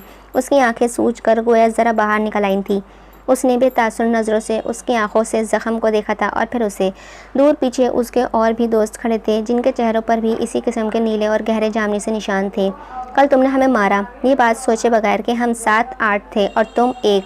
ये सारा स्कूल, बल्कि ये सारे लड़के जो तुम्हारे आसपास खड़े हैं, ये सब हम हैं। अंगूठे से पीछे की जानिब खड़े अपने दोस्तों की तरफ इशारा किया। डरते हैं और तुमने हमें इतनी बेखौफी से मारा। जानते हो अंजाम क्या होता है हमसे पंगा लेने का। अमीर बापों की बिगड़ी औलादें थीं वो, मगर उसने इतना कुछ देख लिया था कि उसे इन बातों से अब फ़र्क नहीं पड़ता था। 2 कदम उसने आगे बढ़ाए तो वो लड़का बेइख्तियार ही पीछे हुआ। उसके ऐन सामने रुक कर उसने उसे बेतासुर नज़रों से देखा था। मुझे फंसाने से पहले तुम्हें अपना जुर्म बताना पड़ता, जो कि तुमने बताना नहीं था। सो मैं तुमसे नहीं डरता, चबा चबा कर कहा था। और तुम जितनी दफ़ा मेरे सामने किसी को ऐसे मारोगे तो मैं भी इतनी ही दफ़ा तुम्हें मारूंगा। 1000 दफ़ा मारूंगा, तुम्हें जो उखाड़ना है उखाड़ लो। आखिर में सर झटक कर साइड से निकलता चला गया था। और फिर उस दिन के बाद कभी वो लड़के उसके सामने नहीं आए थे और ना ही कभी दोबारा उन्होंने किसी को मारा पीटा था। उस दिन से एक बात समझ आ गई कि शेर की एक दिन की ज़िंदगी गीदड़ की 100 साल ज़िंदगी से क्यों बेहतर होती है। 1-2 दिन बाद जब वो इस बात को भूलने लगे थे तो क्लास के दौरान ही वो वॉश बेसिन पर झुकना अपना चेहरा धो रहा था जब किसी एहसास के तहत उसने सर उठाकर देखा था। चेहरे पर मंद जख्मों का निशान लिए वो प्यारा सा लड़का बिलाशुबा वही था जिसे उसने उस दिन बचाया था। वो दरवाजे में खड़ा उसे ही देख रहा था। उसने आस्तीनों से चेहरा साफ किया और सीधा हो गया था। आंखें अब तक रोने के बायस सुर्ख हो रही थी और चेहरा कदरे गुलाबी। वो खामोशी से उसके पीछे आया और फिर हाथ में पकड़ा हुआ टिश्यू उसके जानिब बढ़ाया था। जब उसने टिश्यू के लिए हाथ नहीं बढ़ाया तो वो बोला था, बाथरूम में छुप कर जब रोते हैं ना तो इस बात का ख्याल रखते हैं कि आपकी हिचकियों की आवाज़ बाहर ना जाए। क्या तुम्हें किसी ने बिना आवाज़ के रोना नहीं सिखाया? उसने उसके हाथ से टिश्यू लिया और फिर कोई भी बात किए बिना ही सीधा साइड से निकलने लगा था। उस दिन के लिए थैंक्स। वो रुक गया। फिर भी तुमने इन्हें ठीक तरह से नहीं मारा था। अब तो उसने नासमझी से पलटकर उसे देखा था। वो लोग अभी तक अपने टांगों पर सलामत चल रहे हैं और जब हंसते हैं तो पूरे दांत दिखाई देते हैं उनके। टांग नहीं तोड़ी थी तो दांत ही तोड़ देते उसका एक। हंसते हुए एक हॉल कितना अच्छा लगता। उसकी संजीदगी से कहने पर वो बेइख्तियार ही हंस दिया था। इतना हो रहा था तो खुद ही क्यों नहीं मारा तुमने उन्हें? वो कंधे झटक कर कहता हुआ बाहर निकला तो लड़का उसके पीछे आया था। वो उससे 1-2 साल छोटा था। मुझे एक्शन देखने का ज़्यादा शौक़ है। वजाहत दी तो वली ने रुककर उसे देखा था। ये तुम मेरे पीछे क्यों आ रहे हो? नहीं हो जो तुम्हारे पीछे आऊँ। नहीं हो लेमन हो तुम कोई लेमन हो नहीं हो जो मैं तुम्हारे पीछे आऊँगा। अपने रास्ते जा रहा था। उसने गालिबन किसी को कोरियन अदाकार का नाम लिया था। वो सर झटककर आगे बढ़ा मगर लड़का उसके साथ साथ था और फिर ऐसे ही होने लगा था। वो असगर नामी लड़का उसके साथ साथ रहने लगा था। कभी वो उसके बराबर में बैठ रहा होता था और कहता था, ये सीट तुमने ख़रीदी तो नहीं है ना, सो मैं यहाँ बैठ सकता हूँ, और अगर तुम्हें नहीं पसंद तो तुम वहाँ। दूर इशारा करता मगर फिर जगह खाली ना होने के बायस कहीं और देखता। नहीं वहाँ। फिर मायूस होकर कहता, बल्कि तुम यहीं बैठे रहो, मुझसे मसला है तो ये किताब रखी है ना, अपना चेहरा इसमें घुसा लो। मज़े से कहकर टांग झल्लाने लग जाता था और फिर वली सब्र का घुट पीकर रह जाता था। अगले रोज़ उसके साथ चलने लगा तो उसने गर्दन फेर कर उसे देखा था। उसने भी इसी ढिठाई से उसे देखा था। क्या मसला है? मैं तो अपने रास्ते जा रहा हूँ, कोई प्रॉब्लम है? रुक कर पूछता। वली ने सर नफ़ी में हिलाया और आगे बढ़ता गया था। वो कैंटीन में बैठा कोल्ड ड्रिंक पी रहा था और दूर से उसका नाम लेकर ज़ोर से चिल्ला कर हाथ हिलाता। वो खफत से आसपास देखता, नहीं यहाँ कोई और वली होगा। बड़बड़ाकर सर झटकता मगर फिर उसके सामने कुर्सी खींच कर बैठ रहा होता। उसकी तेवरी चढ़ जाती थी। कब से आवाज़ें दे रहा हूँ तुम्हें, बहरे हो क्या? इंतहाई खफकी से कहकर उसकी कोल्ड ड्रिंक उठाता और गटागट अंदर। तुम्हारा मसला क्या है? एक दिन उसने उससे पूछ ही लिया था। मेरा तो कोई मसला नहीं है। हाँ मेरी मम्मी कहती हैं मैं खुद सबसे बड़ा मसला हूँ। बिल्कुल ठीक कहती हैं वो, उसने भी तड़क कर कहा था। तो असगर का चेहरा बुझ सा गया था। वो है नहीं थी, 1 साल पहले मर गई। कैंटीन में एकदम सन्नाटा छा गया था। मैं अपने बाबा के साथ रहता हूँ, आहिस्ता से वजाहत दी और अपना बैग लिए वो वहाँ से उठ गया था। अब के वली उसके पीछे गया था। वो मैदान के एक जानिब कतार में बनी संगी बेंचों में से एक पर बैठा हुआ था। उसके सर एन ऊपर एक दरख्त था जिसकी शाखें पूरी तरह से उस बेंच पर झुकी हुई थी, ऐसे कि उस पर बैठा इंसान दूर से नजरें ना आता था। वो खामोशी से उसके साथ आकर बैठ गया था। आई एम सॉरी, उसने आहिस्ता से कहा तो असगर ने मुस्कुराकर उसे देखा था। एक शर्त पे, अगर तुम मुझसे दोस्ती कर लोगे। उसने हाथ बेसाख्ता ही आगे बढ़ाया तो उसने पता नहीं कैसे वो थाम लिया था और फिर उसके और असगर की दोस्ती का आगाज़ हो गया था। वो इंतहाई बातूनी था। हर कदरा वक्त कोई ना कोई किस्सा वली को सुना रहा होता था और एक तो उसके वो के ड्रामाज, यानी कि बस लड़के भी शौकीन है के ड्रामाज के। कोरियन ड्रामा बहुत ज़्यादा देखता था। उसे सबसे ज़्यादा कोरियन ड्रामास पसंद थे। कभी कभी वली उकताकर कहता था, ड्रामे लड़कियां देखती हैं असगर। उसकी बात पर वो बुरा माने बगैर ढिठाई से नाक से मक्खी उड़ाता था। एक रिसर्च के मुताबिक ड्रामे देखने वाले लड़के इंतहाई ज़हीन और समझदार, एस्थेटिक सेटिस्फैक्शन के लिए समझदार होते हैं। वो फिर कहीं और उन्हें जाते बिल्कुल अपनी इस बेहतरीन आदत की वजह से अपनी तन्हाई का इलाज खुद करते हैं। और जो लोग उसकी जानिब तुम क्या जानो वाली नज़र से देखकर आंख घुमाता हुआ और फिर कहता, ये कहते ही ड्रामे देखना सिर्फ लड़कियों का काम है। तो मैं आपको एक बात बता दूं वली सर कि आप निहायत ही बैकवर्ड और पेंडू हो। ये सारी रिसर्च भी यकीनन तुमने ही की होगी। उसने अच्छा वाला आईब्रो उठाया था। बिल्कुल, कोई शक? वो टेबल पर हाथ मारकर कहता तो वली नफ़ी में सर हिलाता उठ जाता। इसमें उसे कोई शक नहीं था कि ये रिसर्च उसने ही की थी। वक्त आगे से आगे गुजरता गया। उसकी अंग्रेज़ी आईटैक बढ़ते जा रहे थे। उसके अंग्रेज़ी इटिकेट्स बढ़ते जा रहे थे। वो क्लास से घंटों घंटों गायब रहता था और जब असगर से ढूंढता तो वो वॉशरूम में खड़ा रोता हुआ मिलता था। इसका ट्रॉमा इतना गहरा था कि कभी कभी वो चकराते सर की वजह से वॉश बेसिन पर झुका क्या कर रहा होता था तो असगर परेशानी से उसकी पीठ मसलता था, उसका चेहरा धुलवाता, निढाल से वली को पकड़कर मैदान में बने बेंच तक लाता। ये उस काम में तकरीबन मामूल हो गया था, मगर फिर आहिस्ता आहिस्ता वो ठीक होने लगा था। एटिकेट्स कम हो गए थे, उसने समझौता कर लिया था। और अगर इस वक्त में उसके पास असगर ना होता तो वाकई ज़िंदगी उसके लिए बहुत मुश्किल हो जानी थी। हवेली के हालात भी अब उसके साजगार जा रहे थे। जब से उसके साथ वो हादसा हुआ था तब से बख्तियार और निसार ने तंग करना छोड़ दिया था। स्कूल ख़त्म हुआ तो कॉलेज आ गया। कॉलेज में भी वो इतना ही कमगू और संजीदा था, मगर असगर वैसा ही बातूनी था। कॉलेज में होते हर स्कैंडल की खबर होती थी उसे।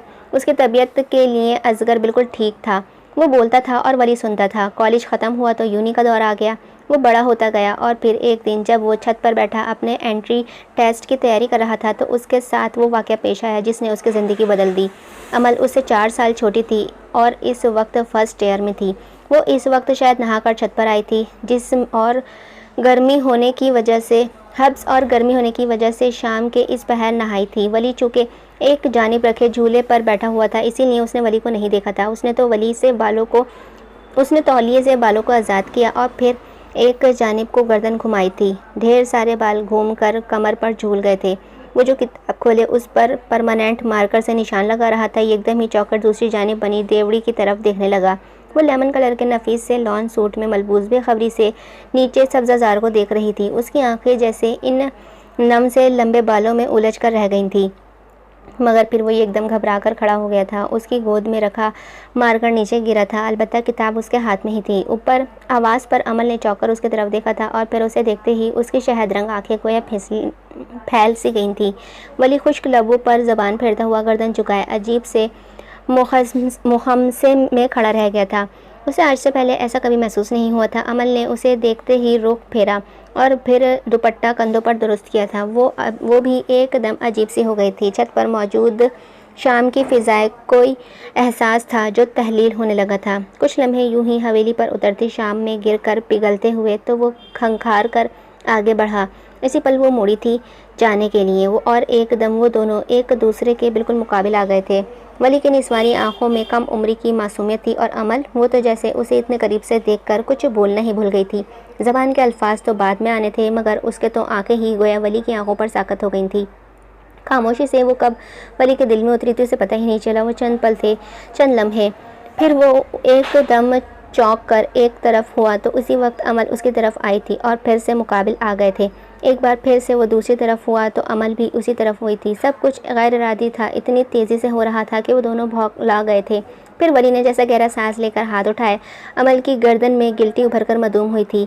उसके हाथ होले से काँप रहे थे और दिल तो लगता था कि अभी बाहर आकर गिरेगा। वली के मलबूस से उठती महक ने गोया उसे पूरी शाम को मुअत्तर कर दिया था। वो खुमार आलूद सी होने लगी थी। वो एक तरफ हुआ और झुकी नज़रों से उसको दोबारा उठाने की गुस्ताखी नहीं की थी।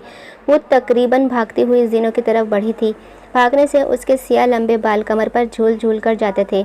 उसने दिल पर हाथ रखकर गहरा सांस खारिज किया और फिर पलटकर छोटी दीवार पर हाथ रखता झुका था। लम्हों में सब कुछ उथल पुथल हो गया था। वहाँ लफ्ज़ नहीं थे। उसने करीब से उसकी आंखें देखने की गलती की थी। चंद पल लगे और वो पूरा का पूरा तहस नहस हो गया। उसे क्या पता था कि वो उसे यूं बेबस कर जाएगी। कितने ही पल वो इस उतरते मगरिब में छत पर ही खड़ा रहा। यूँ लगता था नीचे जाएगा, लोगों का सामना करेगा तो वो उसके अंदर मची हुई क़यामत को भांप लेंगे, इन लम्हों को पकड़ेंगे जो उसने अभी गुजारे थे ज़िंदगी में पहली मर्तबा। इस रात खाने पर ना अमल आई और ना ही वली आई। नहीं, क्या हुआ है? बीजान ने हैरत से कहा। अभी उन्हें कोई क्या बताता कि क्या हो गया था, क्या क्या होना बाकी था। वो इस पूरी रात जागता रहा था। नींद उससे पहले भी बहुत कच्ची थी, मगर अब तो जैसे बिल्कुल ही न आने का तहैया किए बैठी हुई थी। उसने गहरा सांस लेकर जैसे अंदर होती अफरा तफरी को बाहर निकाला। मगर फिर ये उसकी खामोख्याली ही थी कि वो उसे भुला देगा। आज तक वो उसे नहीं भुला सका था। 19 साला वली की मोहब्बत ने उसे ज़िंदगी के अगले कई सालों तक जागाना था। अगली सुबह भी वो दोनों गोया एक दूसरे से छिपते रहे थे। उसे इस वक्त नहीं मालूम था कि वो उससे क्यों छुपता रहा है, मगर हाँ, वो उसका सामना करने से खौफज़दा हो रहा था। वो उसके सामने जाकर कमज़ोर नहीं पड़ना चाहता था, और शायद अमल भी यही सोच रही थी जब ही उसके सामने नहीं आई थी। उसके एंट्री टेस्ट में अभी कुछ दिन थे, इसीलिए वो या तो सारा दिन पढ़ाई कर रहा होता था या फिर सरदार बाबा के साथ डेरे पर होता था। इस शाम खिलाफ मामूल सामान डेरे से ज़रा जल्दी वापस आ गए थे और वली भी उनके साथ ही था। शायद ख़राब मौसम की वजह से उन्होंने जल्दी आने का फ़ैसला किया था। आसमान गहरे सुरमई बादलों से ढका हुआ था। तेज़ ठंडी हवा से गर्मी का ज़ोर एकदम ही टूट सा गया था। वो इनके साथ ही गाड़ी से उतरता अंदर हवेली की जानिब बढ़ गया तो बौछार शुरू हो गई थी। बारिश की कड़क तड़ातड़ बरसने लगी थी, बहुत तेज़ी के साथ, शायद गरज चमक के साथ। वली, जाओ पीछे गैरेज से ज़रा मेरा वो बैग तो लाओ जो मैंने तुम्हें दिया था कल। उनके इशारे पर वो गैरेज की जानिब बढ़ा था। वो हवेली के 4 दीवारों में बना गैराज था, मगर हवेली की पिछली तरफ बना हुआ था, जहां आमद व फ़रोख्त ना होने के बराबर ही थी। उसने जैसे ही अंदर कदम रखा, किसी की हिचकियों से वजह से पल भर को वो बर्फ़ का हुआ था। अमल दरवाजे के पीछे खड़ी कांपती हुई बुरी तरह रो रही थी। वो बिजली की कड़क और गरज की वजह से एक दफ़ा बचपन में बहुत बुरी तरह ट्रॉमेटाइज़ हुई थी।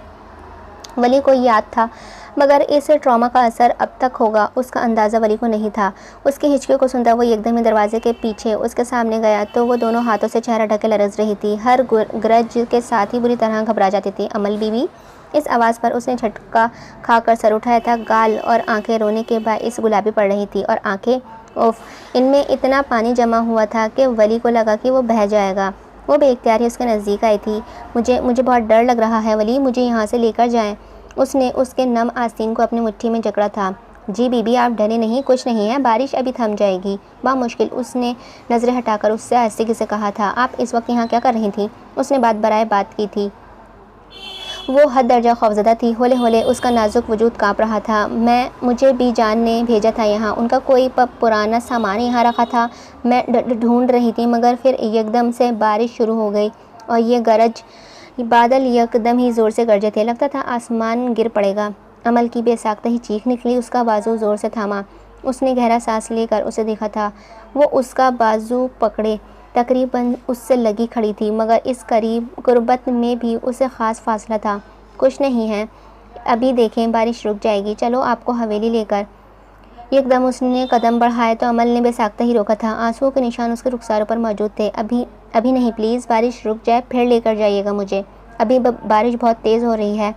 एक नज़र बाहर बरसती तड़तड़ बारिश को खौफज़दा नज़रों से देखा था, फिर निस्वानी आंखों तक सफ़र किया था। वली हल्का सा मुस्कुराया, फिर जज्बात में सर हिलाया। हम इंतज़ार कर लेते हैं। कुछ वक्त यूं ही बहती सांसों में कट गया था। उसने खौफज़दा नज़रों उठाने से बाज रखा। बादल एकदम से गरजे तो वो उसके बाजू पर अपनी गिरफ्त सख्त कर देती। उसके कमीज़ की आस्तीनें कोहनियों तक मुड़ी थी, कुछ नम भी थी, मगर वो परवाह किए बगैर ही उसका बाजू पकड़े रही थी। अभी वो उसे नहीं छोड़ सकती थी, हरगिज़ नहीं। बारिश चंद पल में ही हल्की हो गई थी। उसने खुद से कांपती लड़की का हाथ नरमी से हटाया था और अपनी कमीज़ का आस्तीन नीचे की, फिर आगे का कफ उसके हाथ में दिया था तो उसने खामोशी से वो थाम लिया था। उसका एतमाद बहाल हो रहा था, अलबत्ता खौफ अभी भी उसके आसपास ही था। फिर वो उसे लिए हवेली की जानिब चला आया था। बीजान को देखते ही वो एकदम से रोने लगी थी। सब उसके रोने से घबरा कर उसकी तरफ बढ़े थे। वली ने चुपके से पैर अपने कमरे के जानिब फेरे और मंजर से हट गया था। अगले 3 दिन अमल को शदीद बुखार था। वो बुखार में फूंक रही थी। उसकी एंट्री टेस्ट की डेट से एक दिन पहले ही वो शहर चला गया था, और फिर जब वो टेस्ट देकर वापस आया तो बहुत खुश था। उसका टेस्ट अच्छा हुआ था। वो भी पढ़ लिख कर किसी काबिल हो जाएगा तो उस गाँव को हमेशा के लिए खैराबाद कह देगा और वहाँ रहेगा जहाँ उसे कोई, मगर शायद उसकी खुशियों का नसीब बहुत कम था, पहचानता नहीं होगा, जहाँ कोई उसे पहचानता नहीं होगा, मगर शायद उसकी खुशियों का नसीब बहुत कम था। ज़िंदगी एक बार फिर सियाह सुरंग के पास जाकर खड़ी हुई थी। वो लाउंज में दाखिल हुआ तो अजीब सा सन्नाटा था जो हर सू कायम था। गो के लाउंज में बीजान सरदार बाबा के साथ दोनों हवेलियों के मकीन भी बैठे हुए थे। और गैर महसूस तरीके से उसे ही देख रहे थे। हाँ, अलबत्ता इस सब में हुसैन नहीं था। उसने बादल नख्वास्ता सलाम किया और फिर जैसे ही कमरे की जानिब जाने के लिए मुड़ा तो हाशिम की आवाज़ पर ठहर गया था। तुम पिछली रात कहाँ थे वली? उसने करंट खाकर मुड़ते हुए हाशिम को देखा था। हाँ, वो भी तो था उस लाउंज में। उसने कैसे नज़रअंदाज कर दिया, मगर तब उसे ये नहीं मालूम था कि हाशिम भी हुसैन की असलियत से वाकिफ़ है। मैं पूछ रहा हूँ कि तुम पिछली रात कहाँ थे? वो था भी उससे 10 साल बड़ा, इसीलिए जब उसने गरज कर पूछा तो वो सहम सा गया था। अमल भी ज़ीनों से उतर रही थी। माहौल का तनाव देखकर रुक गई। हाथ अब भी रेलिंग पर था। मैं पढ़ाई करने गया था अपने दोस्त के घर। मैं असगर के साथ था पिछली रात। आप लोग क्यों ऐसा पूछ रहे हैं मुझसे? क्या हुआ है सरदार बाबा? क्या कोई बात हुई है? वो बेइख्तियार ही सरदार बाबा को देखने लगा, मगर वहाँ गहरी खामोशी थी। उसका दिल बंद होने लगा था। बी जान भी अफसोस से उसे देख रही थी। कोई मुझे बताएगा कि ये सब क्या हो रहा है? उसने अब के ज़ोर से कहा था। कुछ अनहोनी थी, कुछ हो गया था। चिल्लाओ मत। बख्तियार एकदम से झड़कता उठा था। वो नासमझी से सरदार बाबा को देखने लगा था। तुम पिछली रात कहाँ थे वली? क्योंकि कल रात किसी ने मौलवी साहब की बेटी को सब फाकी का निशाना बनाया और वो नाम, उनकी आंखों में सुर्खी उतरी थी। वो नाम तुम्हारा ले रही है। व्हाट? कुछ था जो उसके अंदर छनाके से टूट गया था। शायद मान टूटने की आवाज़ थी वो, या शायद कुछ और। वो कहना चाहता था, चीख चीख कर उनको बताना चाहता था कि उसने ऐसा कुछ नहीं किया। वो चाहे तो असगर से पूछ ले, वो कल उसके पास था। वो उन्हें बताना चाहता था, मगर उसके लब फड़फड़ा कर रह गए थे। आवाज़ तक ना निकली। वो फिर से उसी सुरंग में बेदम सा पड़ा था, और कोई था जो उसके जाने बढ़ रहा था। उसे मारने के लिए कोई था। वो लड़की अपने मुंह से तुम्हारा नाम ले रही थी, तुम्हें नामर्द कह रही थी। उसने जुर्म की पादाश में तुम्हें नामजद किया है। उसने इस जुर्म की पादाश में। कोई लड़की अपनी इज़्ज़त, अपनी असमत के बारे में कभी झूठ नहीं बोल सकती, कभी भी नहीं। हाशिम उस पर गुर्रा रहा था। बख्तियार ने आगे बढ़कर उसका गिरबान जकड़ लिया था। क्यों आए हो तुम हमारी ज़िंदगियों में? क्यों हमारी बनी बनाई इज़्ज़तों को खाक करने पर तुले हुए हो? क्यों आखिर हमारी ज़िंदगी कुत्तों वाली कर दी हैं तुमने? बोलो, वो लड़की क्यों नाम ले रही है तुम्हारा? वो क्यों कह रही है कि वली नहीं उसकी इज़्ज़त ख़राब की है? उसके सुलगते अल्फाज ने जैसे उसे अंदर तक जलाकर भस्म कर डाला था। इज़्ज़त ख़राब की, वो भी वली ने? कुछ लम्हे लगे थे उसे इन लफ्ज़ों को समझने में। मैंने ऐसा कुछ भी नहीं किया है। झूठ बोल रही है वो लड़की, बकवास कर रही है। मैं कल अपने दोस्त के साथ था, अपने टेस्ट की तैयारी कर रहा था उसके घर पर। आपको यकीन नहीं आता है तो उसके वालिद से पूछ लें फ़ोन करके, लेकिन मुझ पर इल्ज़ाम मत लगाएं, मैं बेगुनाह हूँ। उसने बख्तियार के हाथ अपने गिरबान से झटक कर बहुत दृष्टि से कहा था, और अगले ही पल इस दृष्टि के साथ बख्तियार ने उसे ज़ोरदार चमाटा दे मारा। इसका चेहरा घूम गया, रुखसार सुर्ख पड़ गए थे। सामने सोफ़ों पर विराजमान ख़वातीन बहुत लुत्फ़ लेते हुए ये तमाशा देख रही थी। निगार बेगम ने तो बामुश्किल अपनी मुस्कुराहट छुपाई थी। किस चीज़ की कमी होने दी है मेरे बाप ने तुम्हारे यहाँ? हाँ, और बदले में तुम क्या दे रहे हो हमें? ज़िल्लत, रुसवाई, ये सारे ज़माने में तमाशा? मुझे तुमसे कोई उम्मीद भी नहीं थी, क्योंकि गंदे उठाए जाने वाले सदा गंद ही में रहते हैं। वो कभी उठकर किसी जगह को नहीं बैठ सकते, और तुम? उसकी आंखों में उसके लिए बेपनाह नफरत थी। इसी हिकारत थी कि वली दंग रह गया था। उसे अपना आप, अपना वजूद टूटता हुआ महसूस हुआ था। तुम तो हो ही डैश। छन छन सब कुछ उसके अंदर टूट रहा था। रगों में खून की जगह टूटे कांच गर्दिश करने लगे थे। उसकी आंखों से आंसू फिसला था। मैंने कुछ नहीं किया है सरदार बाबा, खुदा के लिए मेरा यकीन करें, मुझे यूँ इस तरह बेनवामत करें। सरदार बाबा, आप मुझे जानते हैं, आप मेरी हकीकत से वाकिफ़ हैं। मैंने कुछ भी नहीं किया। वो उनके कदमों में बैठा रो रहा था, मगर वो बेतासुर सा उसके चेहरा देखे गए थे। वहाँ अफसोस था, गहरा मलाल था, जैसे वली ने उनकी उम्मीदों पर पानी फेर दिया हो। सरदार बाबा, उसने उनका घुटना हिलाया। उसकी हिचकियाँ पूरे लाउंज में गूंजने लगी थीं। अमल की आंखों से आंसू टूट टूट कर गिरने लगे। उसे उस पर बेतरह तरस आया था। बीजान, मेरी बात सुने, खुदा के लिए मेरी बात सुने। आप तो मुझे जानती हैं बीजान, मैं कभी ऐसा नहीं कर सकता। आपको सब मालूम है, फिर खामोश क्यों बैठी हैं? आप बोले बीजान। वो हज़ियानी अंदाज में उनका भी घुटना हिला रहा था।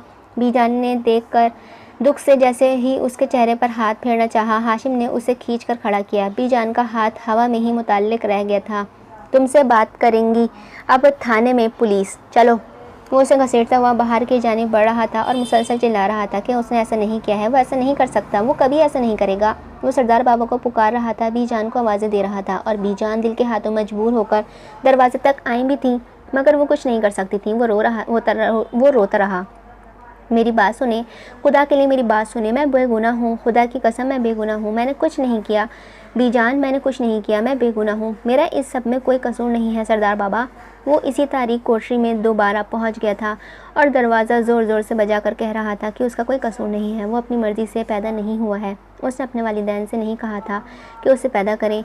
फिर हर दफ़ा सज़ा उसे क्यों मिल रही थी, हर कोई उसे क्यों मार रहा था, हर कोई उसे क्यों गालियाँ दे रहा था, कोई उसकी बात क्यों नहीं सुन रहा था। आखिर पुलिस की गाड़ी में धकेल कर उसके मुंह पर दरवाज़ा बंद किया गया था तो उसकी आवाज़ दब गई, मगर वो अब भी जालियों से लगातार पुकार रहा था, चिल्ला रहा था, रो रहा था, मैं बेगुनाह हूँ बीजान, अल्लाह जानता है मैं बेगुनाह हूँ।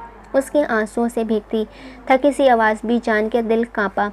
वो तेज़ी से ज़मान की जानिब मुड़ी जो इसी तरह खामोशी से अंदर बैठे हुए थे।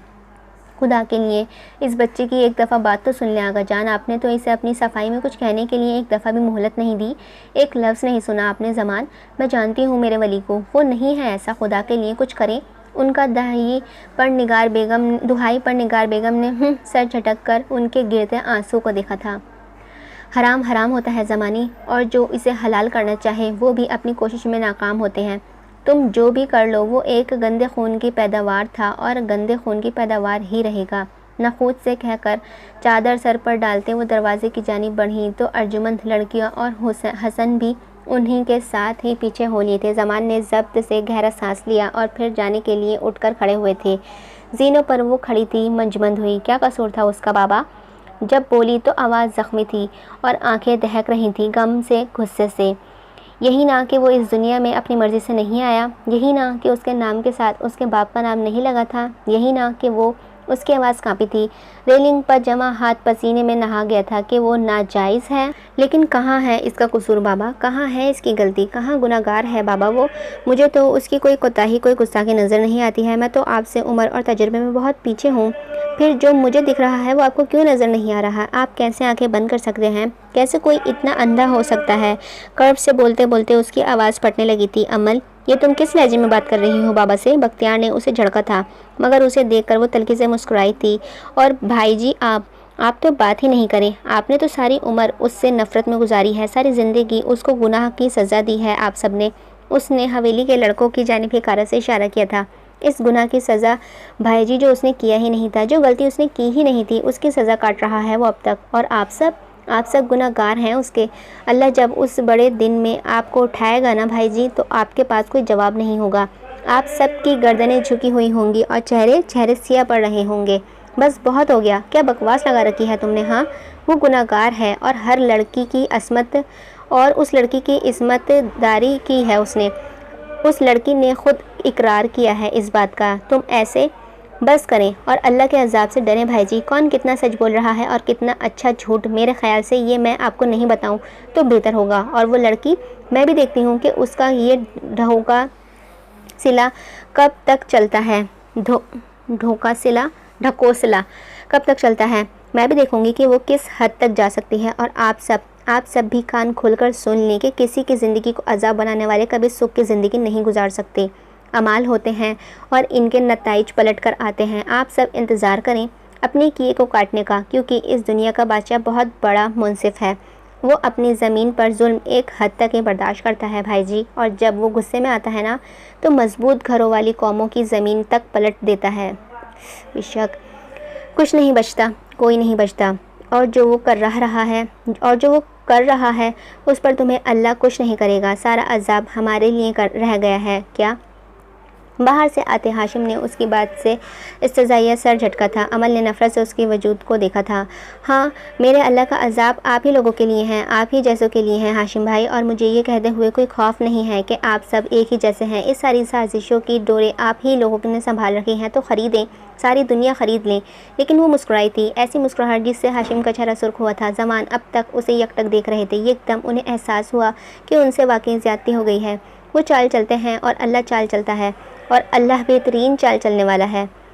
लफ्ज़ों का कोई ज़ोरदार तमाचा था जो हाशिम के मुंह पर मारा था उसने। फिर नफ़रत और अफसोस से उसने हाथ की पुश्त से आंसू रगड़े और रोती हुई और भाग गई। सारा लाउंज सन्नाटों में डूब गया था। लोग कहते थे तूफ़ान आने से कबल की खामोशी भयानक हुआ करती है, लेकिन क्या कभी तुमने तूफ़ान गुजर जाने के बाद का सन्नाटा सुना है? वो भी उतना ही हौलनाक हुआ था। उसने चौंक कर अपने आसपास देखा। वहाँ ना वो रुसवाई थी और ना ही हकीर नज़रें। सब कुछ वैसा ही था, पुरसुकून, खामोश। वो सर झटक कर बिस्तर से उठा तो सर में दर्द की टीसें सी उभर रही थी। पूरी रात की बेख्वाबी और पिछली बातों के डिप्रेशन ने जैसे उसे फिर से थका दिया था। गहरा सांस लेकर वो कमरे से निकला और किचन के समीप बढ़ा। फजर को गुजरे वक्त बीत चुका था और किचन से उठक पटक की आवाज़ें बदस्तूर आ रही थी। मुलाजिम जागे हुए थे और बीजान उनके सर पर खड़ी हिदायत दे रही थी। तुम्हें मेहमान आने वाले थे और अब तैयारियां उरूज पर थी। वो खंखार कर सलाम करता हुआ अंदर दाखिल हुआ था। बीजान बेसाख्ता ही मुड़ी थी। बीजान, चाय का कहना था मुझे। और नाश्ता नहीं करोगे? बीजान ने जो अंडा फेंट रही थी हाथ रोक कर उसे देखा था। वो पहले से ही मुज़महल और थका हुआ सा लग रहा था। नहीं, बस चाय लूँगा। अगर तलब हुई तो डेरे पर कर लूँगा नाश्ता, उसने कहा और पलटने लगा था तो वो सामने से आई थी। सफ़ेद दुपट्टे की तह उसके चेहरे के गिर्द अब तक बंधी हुई थी। शायद वो नमाज़ पढ़ कर आई थी। उसका पुरसुकून खूबसूरत चेहरा उसे इस समय इतना पाकीज़ा लगा कि वली को अपनी नज़रें हटाना याद ही नहीं रहा था। इन नज़रों में बिखरे ख्वाबों का पानी था। उसकी पुतलियाँ गुलाबी थीं और जो वो इतना वीरान के अमल भी ठिठक सी गई थी। होले से उसे देखकर मुस्कुराई, मगर वो भी तासुर दिए बिना आगे बढ़ गया था। उसने हैरत से चेहरा फेर कर उसे देखा था। रात तक तो ठीक थे मोहतरम, अब क्या? उलझती हुई वो दुपट्टा खोलती किचन में चली आई थी। बीजान, ये वली को क्या हुआ है? उसने शानों पर दुपट्टा फैलाते हुए पूछा तो बीजान ने लाइल्मी का इजहार किया था। अलबत्ता एक नज़र पलटकर उन्होंने किचन के दरवाजे से नजर आती राहदारी पर ज़रूर डाली थी। वो खुद उन्हें भी ठीक नहीं लग रहा था। शॉवर लेकर उसी पर छाई गिलफ्त कुछ हद तक छट गई थी और वो तरोताज़ा दम निखर कर सा कमरा दरवाज़ा बंद करता हुआ बाहर निकल आया था। मोबाइल, चाबियाँ, सनग्लासेस, वो जाने के लिए तैयार लग रहा था। हवेली में होती चहल पहल को नज़रअंदाज करता वो बाहर सब्ज़ाजार के जानिब बढ़ा था और फिर कार में बैठकर डेरे के जानिब रवाना हो गया था। अमल किचन की खिड़की से झांक कर उसे सोचती नज़रों से देख रही थी। बीजान, वली आपको पहले जैसा नहीं लग रहा, जैसे अस्पताल से आने के बाद था या फिर इस जेल वाले हादसे के बाद? वो अजीब लग रहा है मुझे, अजीब सा खामोश। उसने रुख मोड़कर बीजान को देखा तो उन्होंने आज़दगी से सर झटका था। लग तो मुझे भी रहा है, मगर क्या करूं? उससे पूछना बेकार है। इतने सालों की इतनी तन्हा मशक्क़त से इतना सख्त बना दिया है कि वो ना तो उसकी ज़ात से बाहर निकलता है और ना ही कुछ अंदर जाता है। पूछो तो बात इतनी सफाई से घुमा देता है कि हद नहीं। पता नहीं इसने ये सब कहाँ से सीख लिया है। मेरा वली तो इतना संगदिल नहीं था। वो बहुत दुखी दिल से बोलती जा रही थी और अमल अब तक बेमकसद लॉन की रोशनियों को तके जा रही थी जहाँ पर वो अपने कदमों के निशान सब्त करता जा चुका था। बीजान, हम लोगों के माजी को भूल क्यों नहीं जाते? हम हमेशा इतने तकलीफ दे लम्हात को याद क्यों रखते हैं? हम इतनी खैरात करते हैं, इतने लोगों को अल्लाह के खौफ से डराते हैं, लेकिन हम खुद क्यों इससे नहीं डरते? हम सारी दुनिया की इस्लाह करना चाहते हैं, मगर हम खुद को क्यों भूल जाते हैं? इंसान इतना जालिम क्यों है बीजान? वो अब तक लॉन में खुलती खिड़की से बाहर देखती बहुत मध्यम आवाज़ों में बोल रही थी, जैसे खुद से बात कर रही हो। क्योंकि हम खुद बहुत गुनाहगार होते हैं। हम खुद अपने वजूद की तारीकियों से इतने खौफज़दा होते हैं कि कोई अगर हमें खुद से ज़्यादा उजला नज़र आ जाए तो हम उसकी पाकीज़गी को बर्दाश्त नहीं कर सकते हैं। हम ज़्यादा से ज़्यादा लोगों की बदअमालियों में इसीलिए दिलचस्पी रखते हैं अमल, क्योंकि हमें डर होता है कि अगर किसी वक्त हमारे बदअमाल दुनिया के सामने आए तो हम आगे वालों पर भी उंगलियां तान कर कह सकें कि तुम भी कोई कम नहीं हो, तुम भी हमारे ही जैसे हो। अगर हम फरिश्ते नहीं हैं तो फरिश्ते तुम भी नहीं हो। ये तो अल्लाह होता है जो इंसान की बदअमालियों भुला देता है, और ये लोग ही होते हैं जो इंसान के बदअमालियों को सदा ज़िंदा रखते हैं। इंसान कभी नहीं बदलते, कभी नहीं। बीजान बहुत ज़ख्मी दिल से गहरे सांस लेकर बोली थी। उनकी आंखों में नमी छलकने लगी थी। उसकी सुर्ख आंखों को देखकर दिल ना जाने क्यों बहुत बुरी तरह से दुख जाता था। वो क्यों किसी से बात नहीं करता बीजान? क्यों लोगों को अपने दुख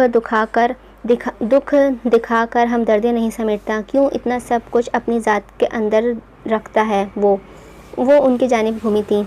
पता है, मैंने कभी उसे रोते हुए नहीं देखा है, तब भी नहीं जब मैं छोटी थी। क्या कोई कैसे इतना बर्दाश्त कर सकता है बीजान? आखिर को वो बोलता नहीं, कहता नहीं किसी से कुछ।